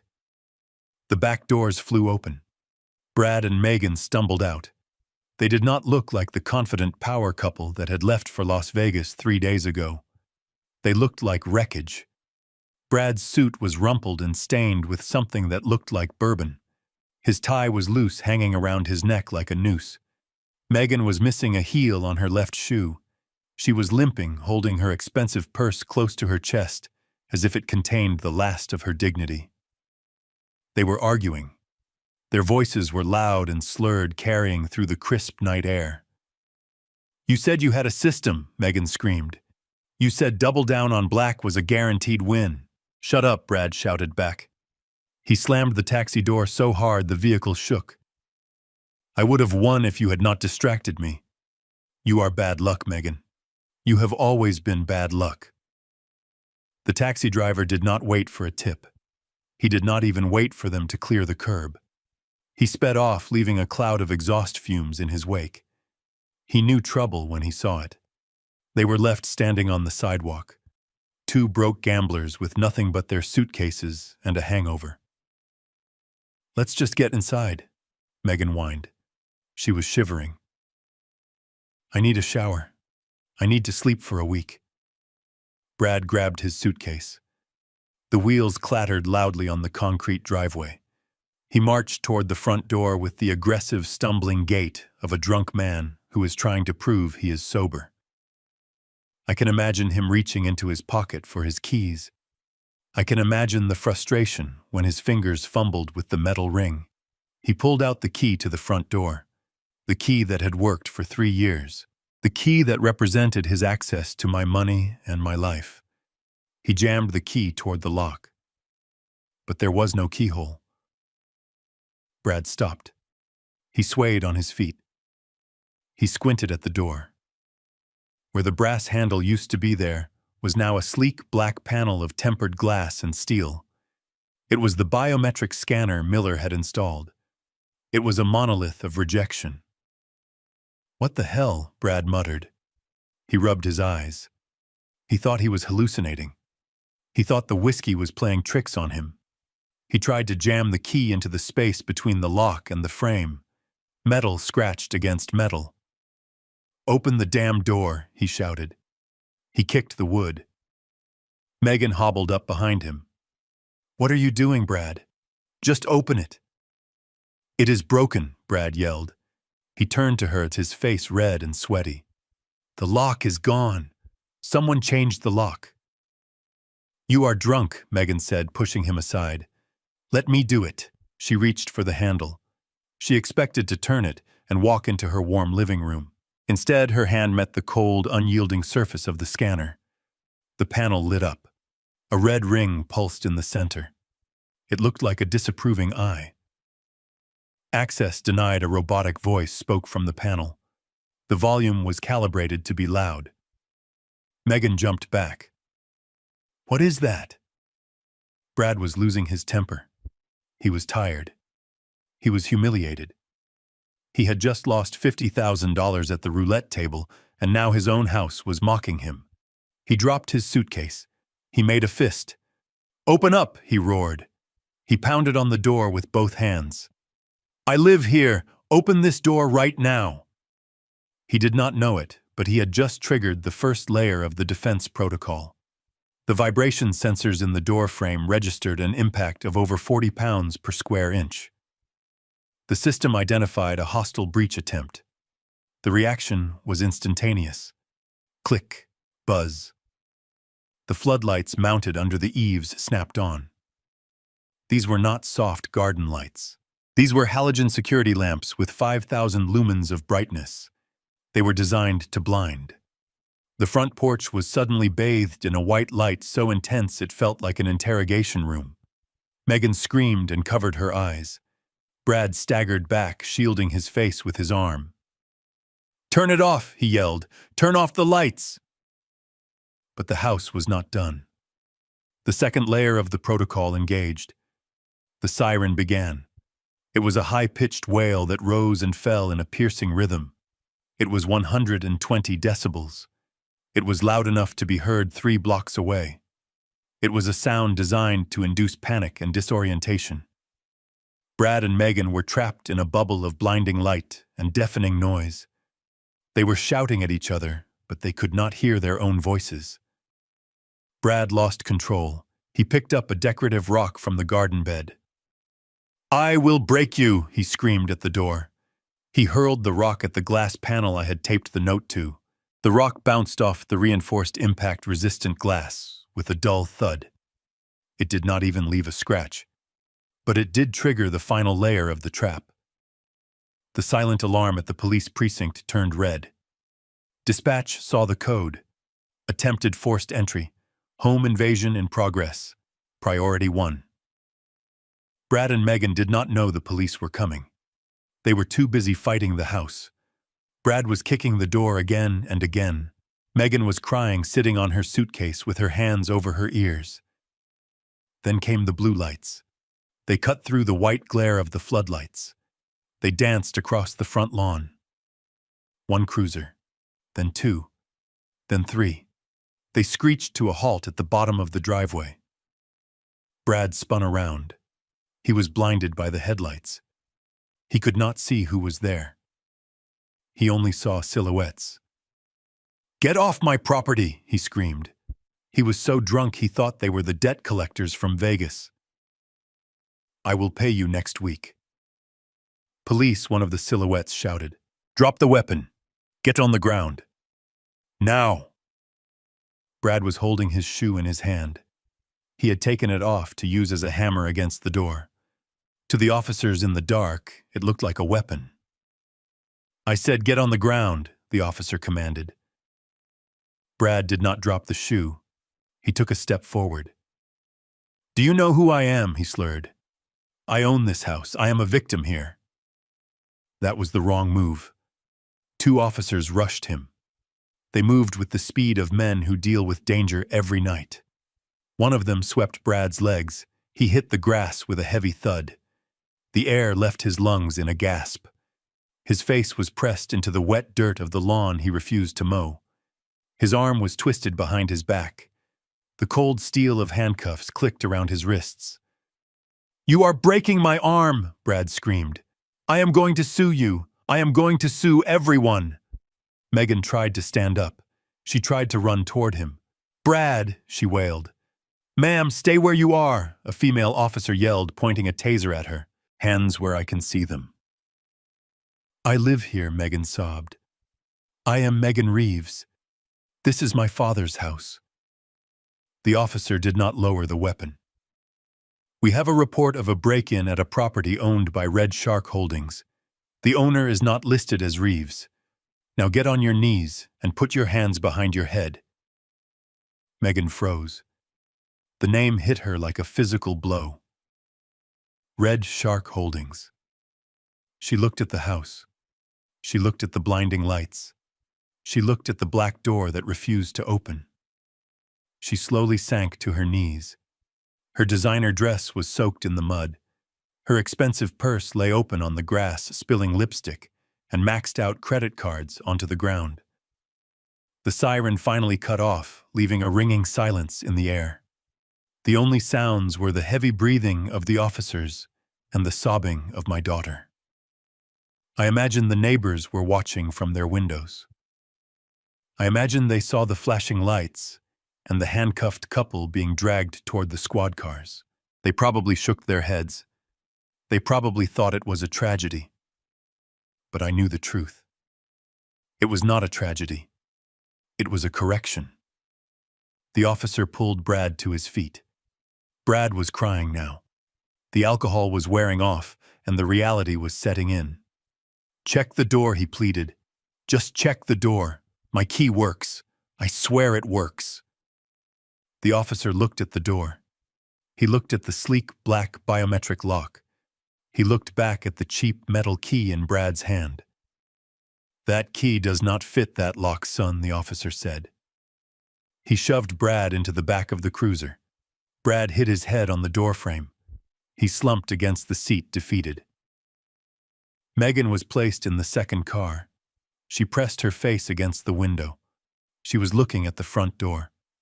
Under the harsh glare of the security lights, she finally saw something she had missed in the chaos.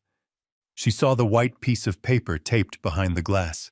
She saw her name written in black marker. But the car was already moving. She could not read it yet. She could only wonder. The convoy of police cars pulled away. The red and blue lights faded into the distance.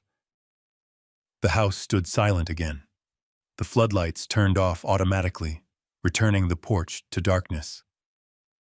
The biometric lock pulsed with its slow, steady red light. It had done its job. It had protected the asset. It had rejected the virus. I was 3,000 miles away, sitting in a comfortable chair in an airport lounge waiting for my flight to Costa Rica. I took a sip of my sparkling water. I checked my watch. "Right on time," I whispered. The first domino had fallen. The crash was loud. The damage was total. And the best part was that I did not have to lift a finger. I just had to change a lock and let gravity do the rest.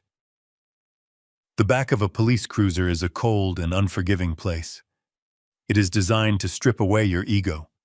It is a cage of hard plastic and metal mesh that smells of stale sweat and disinfectant. Megan sat in the back of the first cruiser, her hands cuffed behind her back, pressing uncomfortably against her spine. The mud from the lawn was drying on her expensive dress, turning into a crusty gray shell. She was shivering uncontrollably, but it was not from the cold. It was from the shock. Outside the car, Brad was still arguing. He was leaning against the hood of the second cruiser, shouting at the sergeant. His voice was hoarse, a mixture of drunken bravado and rising panic. He kept repeating the same phrase over and over like a broken record. "You cannot do this. I have rights. This is my property." The sergeant was a man named Miller. He was older, with gray hair cut close to his scalp, and eyes that had seen every kind of lie a human being can tell. He did not look impressed by Brad's shouting. He looked bored. He held a tablet in his hand, the screen glowing blue in the darkness. "Mr. Wilson," the sergeant said calmly, cutting through Brad's tirade, "I am going to show you this exactly one time. Look at the screen." He held the tablet up. Brad squinted at it, blinking against the glare. Megan pressed her face against the window of her car, trying to see what was happening. "That is the property deed recorded with the county clerk," the sergeant said. "Look at the timestamp. It was filed yesterday at 11:30 a.m. The owner is listed as Red Shark Holdings, LLC. The sale was a cash transaction. It is closed. It is final. You are standing on corporate property, and you just tried to smash their front door with a rock." Brad stared at the screen. His mouth opened and closed like a fish on a dock. "Yesterday," he whispered. "But we were here yesterday morning. The old man was here." The sergeant swiped the screen. "And here is the transfer authorization signed by one Clinton Reeves. The signature is notarized." Brad looked at the signature. It was Clint's handwriting. Sharp, angular, and precise. It was the signature of a man who knew exactly what he was doing. "He sold it," Brad stammered. "He sold it while we were on the plane." The sergeant put the tablet away. He looked at the house. The floodlights had turned off, but the porch was still illuminated by the tactical lights from the police cars. He pointed a gloved finger toward the front door. "The new owners stated that the previous tenant left a communication for you," the sergeant said. "We are tagging it as evidence, but I think you should read it. It might explain why you are going to jail tonight instead of sleeping in a king-sized bed." He walked over to Megan's car and opened the door. He did not uncuff her. He just leaned in. "Ma'am," he said, "do you see the note on the door?" Megan looked. Under the beam of the sergeant's flashlight, the white piece of paper taped to the glass seemed to glow. She could see her name written in black marker. It was her father's handwriting. "Bring her closer," the sergeant ordered.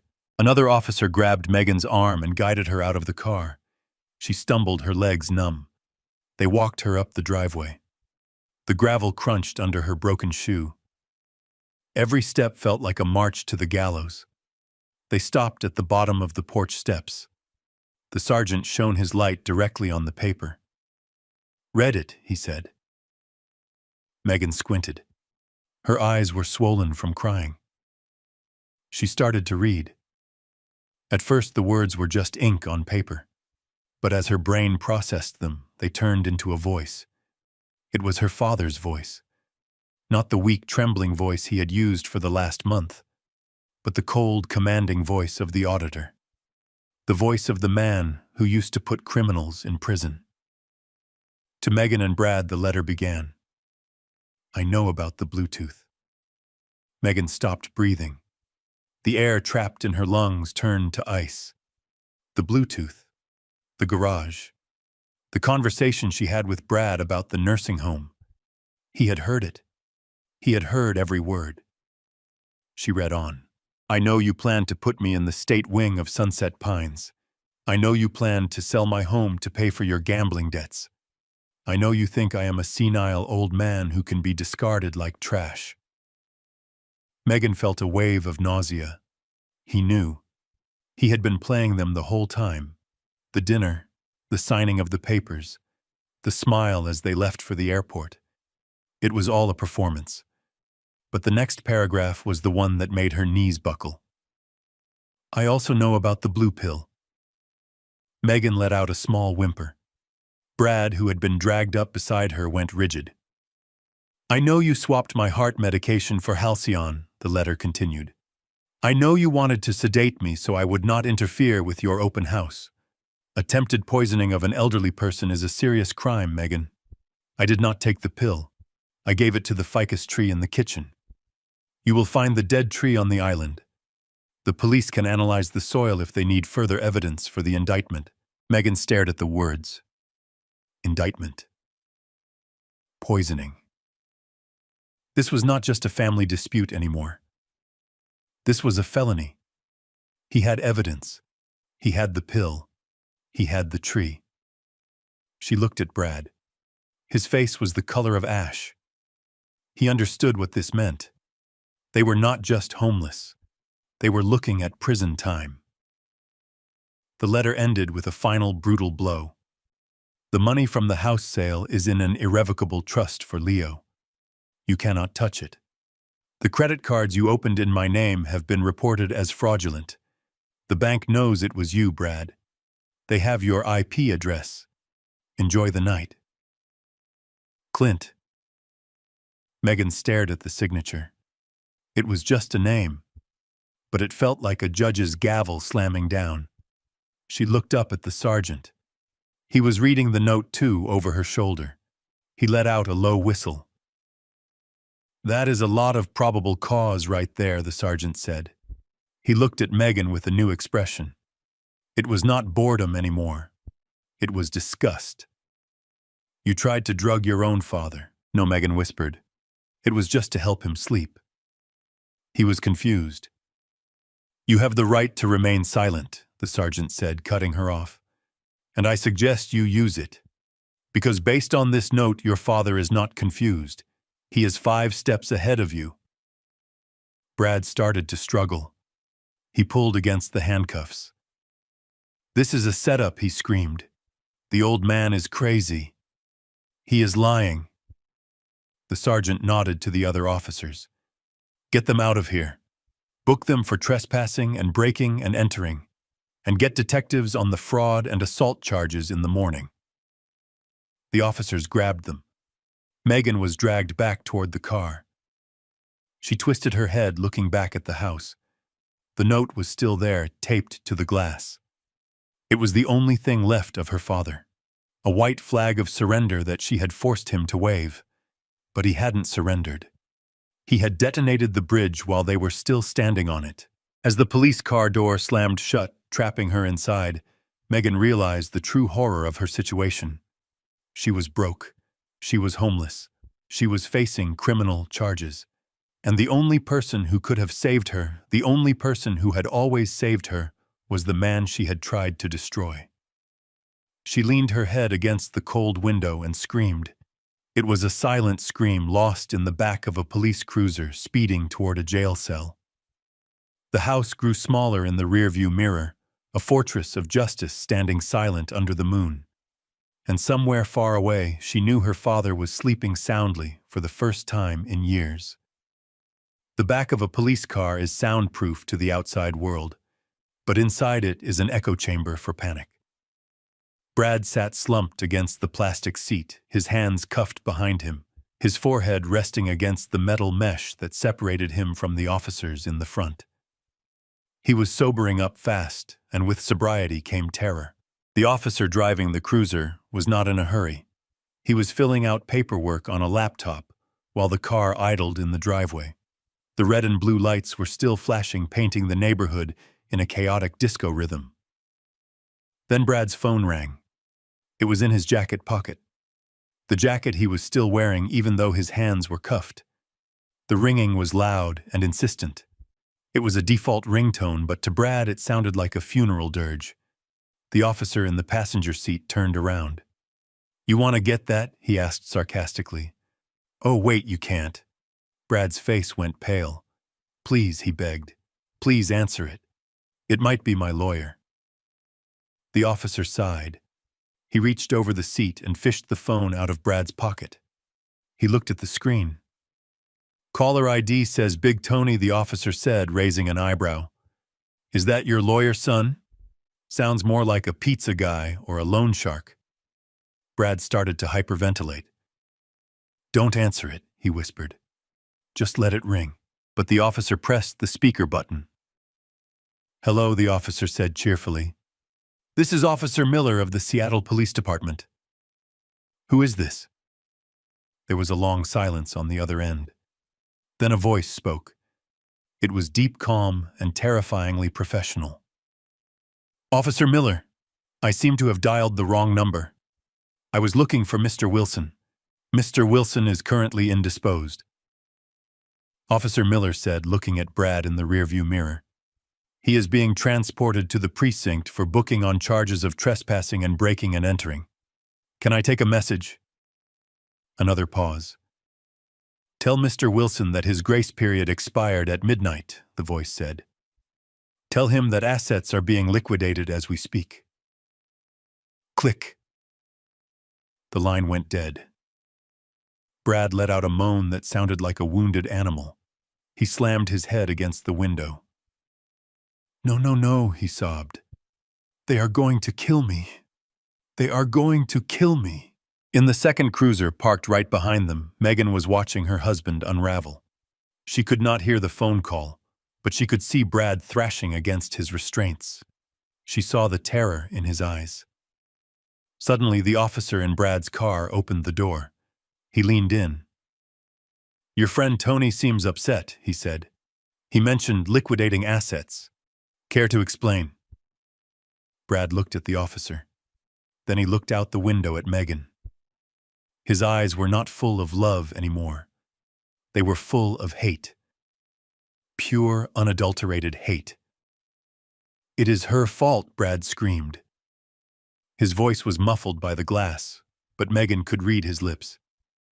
It is all her fault. The officer closed the door. He walked back to Megan's car. He opened the back door.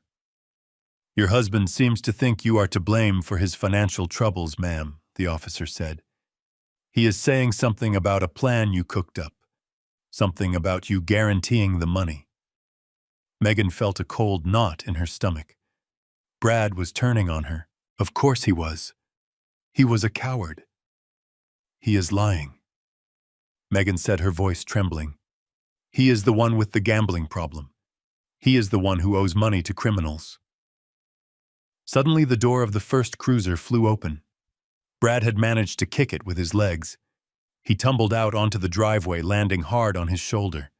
He scrambled to his knees, shouting at the top of his lungs. You stupid witch, Brad screamed at Megan. You said the old man was senile. You said he would sign anything. You said we would have the money by Tuesday. He tried to run toward Megan's car. He looked insane, his suit torn, his hair wild. Officers tackled him before he got 2 steps, but he kept screaming. I borrowed 50 grand against that house, Megan. Because of you. Because you said it was a sure thing. Now they are going to break my legs. And it is all your fault. Megan watched him being pressed into the gravel. She saw the man she had betrayed her father for. She saw a weak, pathetic creature who would sell her out in a heartbeat to save his own skin. You are pathetic, Brad, she screamed back through the open door. You are a loser. My father was right about you. He was always right. Brad spat a glob of blood and saliva onto the driveway. Your father played you, he yelled. He played you like a fiddle. You thought you were the smart one. You thought you were the heiress. Now look at you. You are nothing. The officers hauled Brad back to his feet. They shoved him into the car and slammed the door. Megan sat back in her seat. The adrenaline was fading, leaving her cold and empty. She looked at the house one last time. The police lights reflected off the dark windows. The house looked like a fortress. It was impenetrable. She thought about the letter. I did not go to a nursing home. I went to find a life where I am respected. She realized then that her father had not just escaped. He had ascended.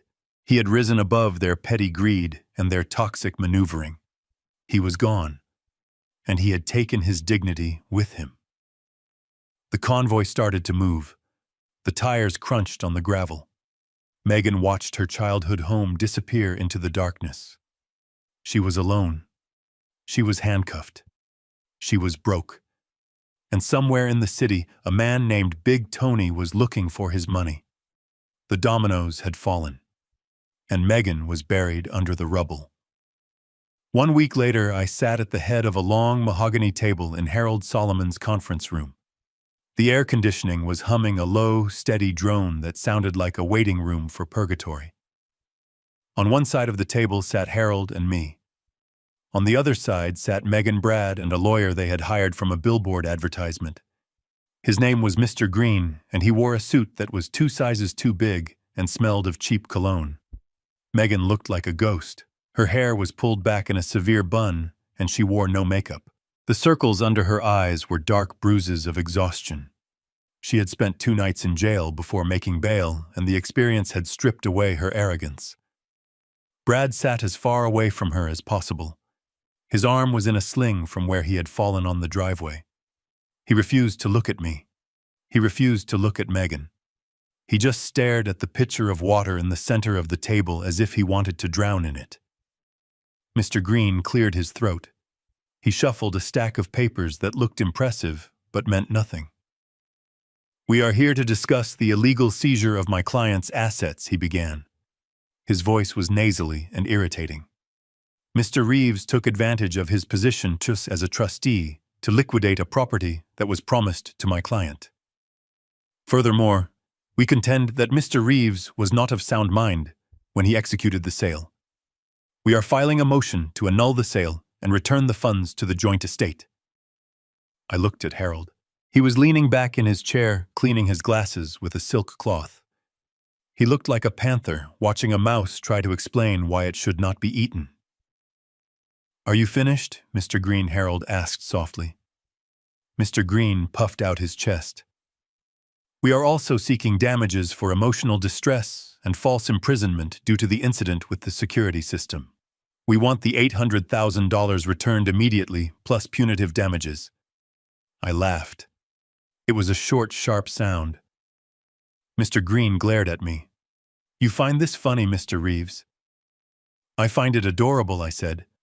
I leaned forward, resting my elbows on the table. "You think this is a negotiation?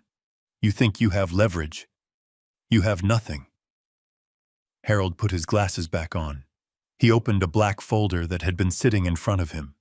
He did not slide it across the table. He just opened it so the contents were visible to him alone. "Mr. Green," Harold said, "before you file those motions, you should know that my client has prepared a counterfiling. It is not a civil suit. It is a criminal dossier." Brad's head snapped up. "Criminal," he squeaked.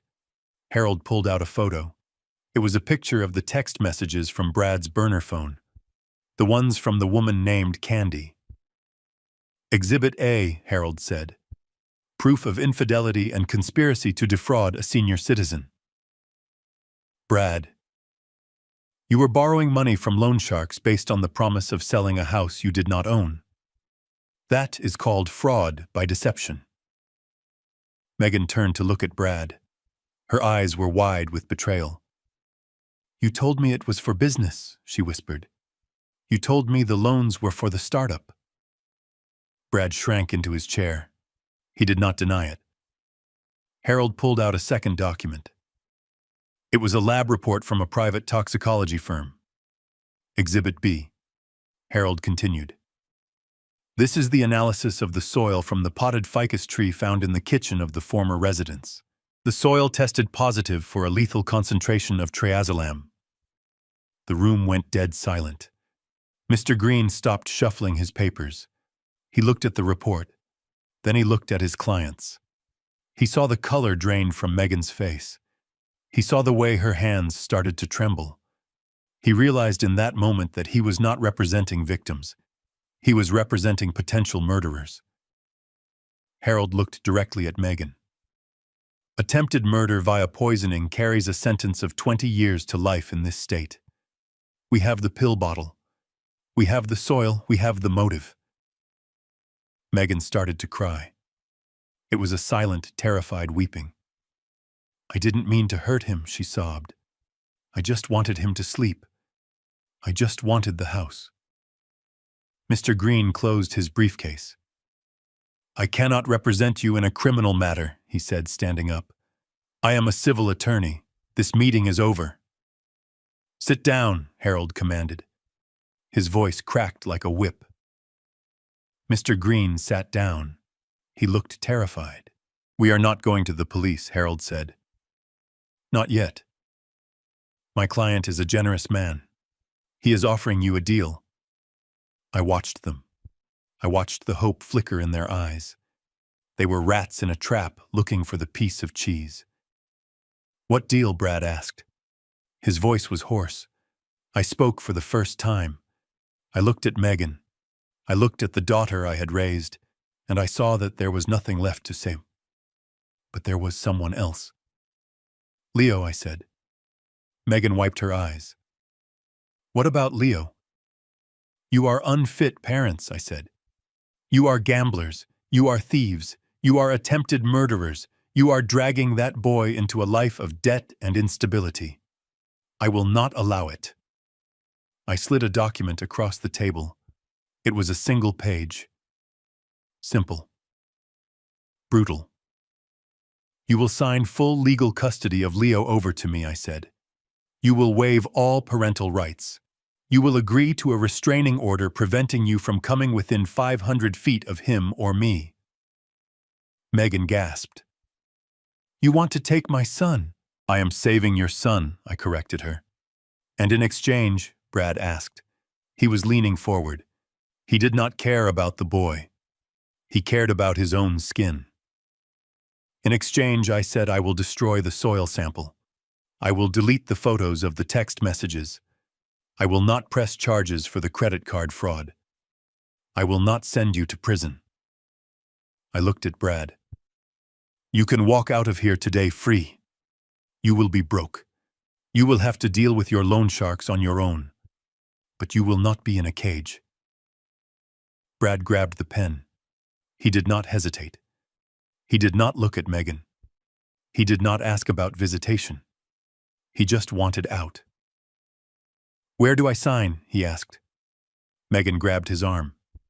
"Brad, what are you doing?" "That is our son." Brad shook her off. "We are looking at 20 years, Megan. 20 years. I am not going to prison because you couldn't handle your father.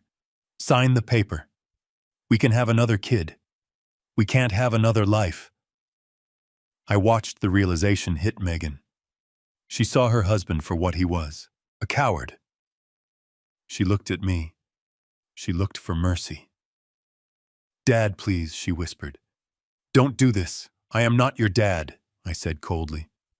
"I am the plaintiff, and you have 10 seconds to sign before Harold calls the district attorney." Harold picked up his phone. He started to dial. 1, 2, 3. Megan looked at the phone. She looked at the lab report. She looked at the photo of the burner phone. She saw the walls closing in. "Give me the pen," she choked out. She signed. Her hand was shaking so badly, the signature was barely legible. But it was there.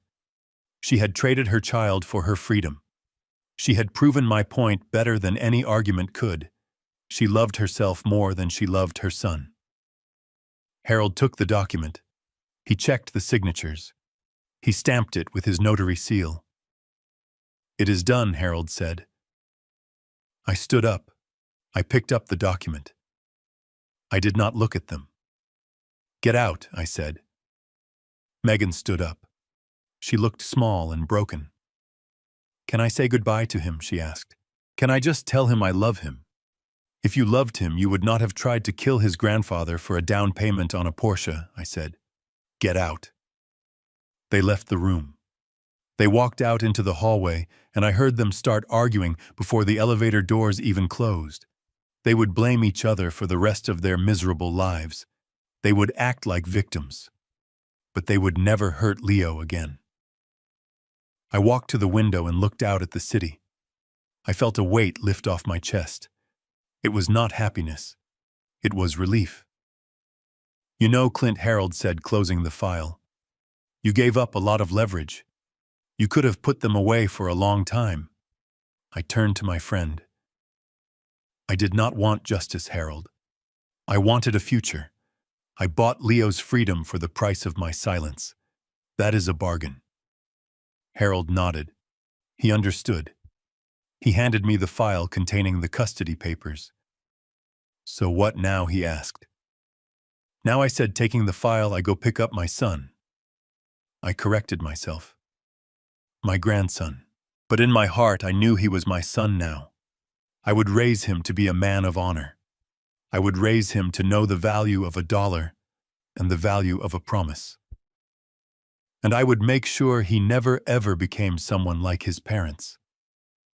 I walked out of the conference room. I had no house. I had no daughter. But I had the one thing that mattered. I had the next generation. And this time I was going to get it right. The water of the lake was perfectly still. It reflected the tall pine trees and the gray sky like a mirror. It was a small cabin 2 hours north of the city, far away from the noise of traffic and the reach of greedy relatives. It was not a mansion. It did not have a granite fireplace or smart locks. It had a wood stove and a porch that smelled of cedar. It was small. It was simple. And it was the most beautiful place I had ever seen, because it was paid for with clean money and inhabited by a clean conscience. Leo sat on the end of the wooden dock, his legs dangling over the edge. He was wearing a thick wool sweater and holding the fishing rod I had given him for his birthday. He was not looking at an iPad. He was not worrying about his parents arguing over gambling debts. He was watching the red and white bobber float on the surface of the water, waiting for a ripple. I sat in the folding chair behind him, sipping coffee from a metal thermos. The air was crisp and cold, but I did not feel the chill. For the first time in months, the knot of anxiety in my chest was gone. People tell you that blood is thicker than water. They tell you that you must forgive family no matter what they do because they are your kin. I used to believe that. I used to believe that being a father meant being a doormat. I used to believe that love meant letting someone drain you dry until there was nothing left but a husk. But looking at the back of my grandson's head, I realized that is a lie. That is a lie told by predators to keep their prey close. I do not know where Megan and Brad are living today. I do not know if they are working minimum wage jobs or if they are running a new scam in a new city. To be honest, I do not care. They are strangers to me now. They are just names on a legal document that severed our connection forever. They chose money over loyalty. They chose a quick payout over a lifetime of support. And in the end, they got neither. I looked at my hands. They were old hands. They were spotted with age and scarred from years of work. But they were strong enough to hold a fishing rod. They were strong enough to sign a check. And they were strong enough to protect the one person in this world who actually needed me. I learned the hard way that family is not about DNA. It is not about who you share a last name with or whose eyes you have. Biology is just an accident of birth. Family are the people who do not look at you and see a burden. Family are the people who do not count the days until you die so they can sell your things. Family are the people who respect your dignity when you are too old to fight for it yourself. Grandpa Leo whispered, breaking the silence. He pointed at the water. I think I got one. I watched the line go tight. I saw the tip of the rod bend. I watched him reel it in with a focus that reminded me of myself 40 years ago. I stood up and walked to the edge of the dock. I reached out and put a hand on his shoulder to steady him. I got you, son, I said. I am right here. He looked up at me and smiled. It was a real smile. It was not a smile asking for money. It was not a smile hiding a lie. It was just joy. We landed the fish. It was small, but to us it was a trophy. We released it back into the water and watched it swim away. I sat back down and looked out at the horizon. The sun was starting to break through the clouds, casting a golden light on the water. My daughter wanted to get rid of me. She wanted to erase me. Instead, she gave me a new life. She gave me a second chance to be a father, but this time to a boy who deserved it. I took a deep breath of the pine-scented air. I was 72 years old. I had lost a house, but I had found a home. The bobber floated on the water. The world was quiet. And finally, so was my heart. I learned that being a parent does not mean setting yourself on fire to keep your children warm. For years, I thought love was about endless giving, but I realized that true love also means teaching consequences. By protecting my assets, I did not just save my dignity, I saved my grandson from a toxic legacy. We often fear being alone, but solitude with respect is far better than company with contempt. Do not let blood be an excuse for abuse. When the roots are rotten, you must cut the tree down to let the new saplings grow. If you have ever had to stand your ground against family, hit that like button and subscribe for more stories of justice served cold. Let me know in the comments, would you have forgiven them or did I do the right thing?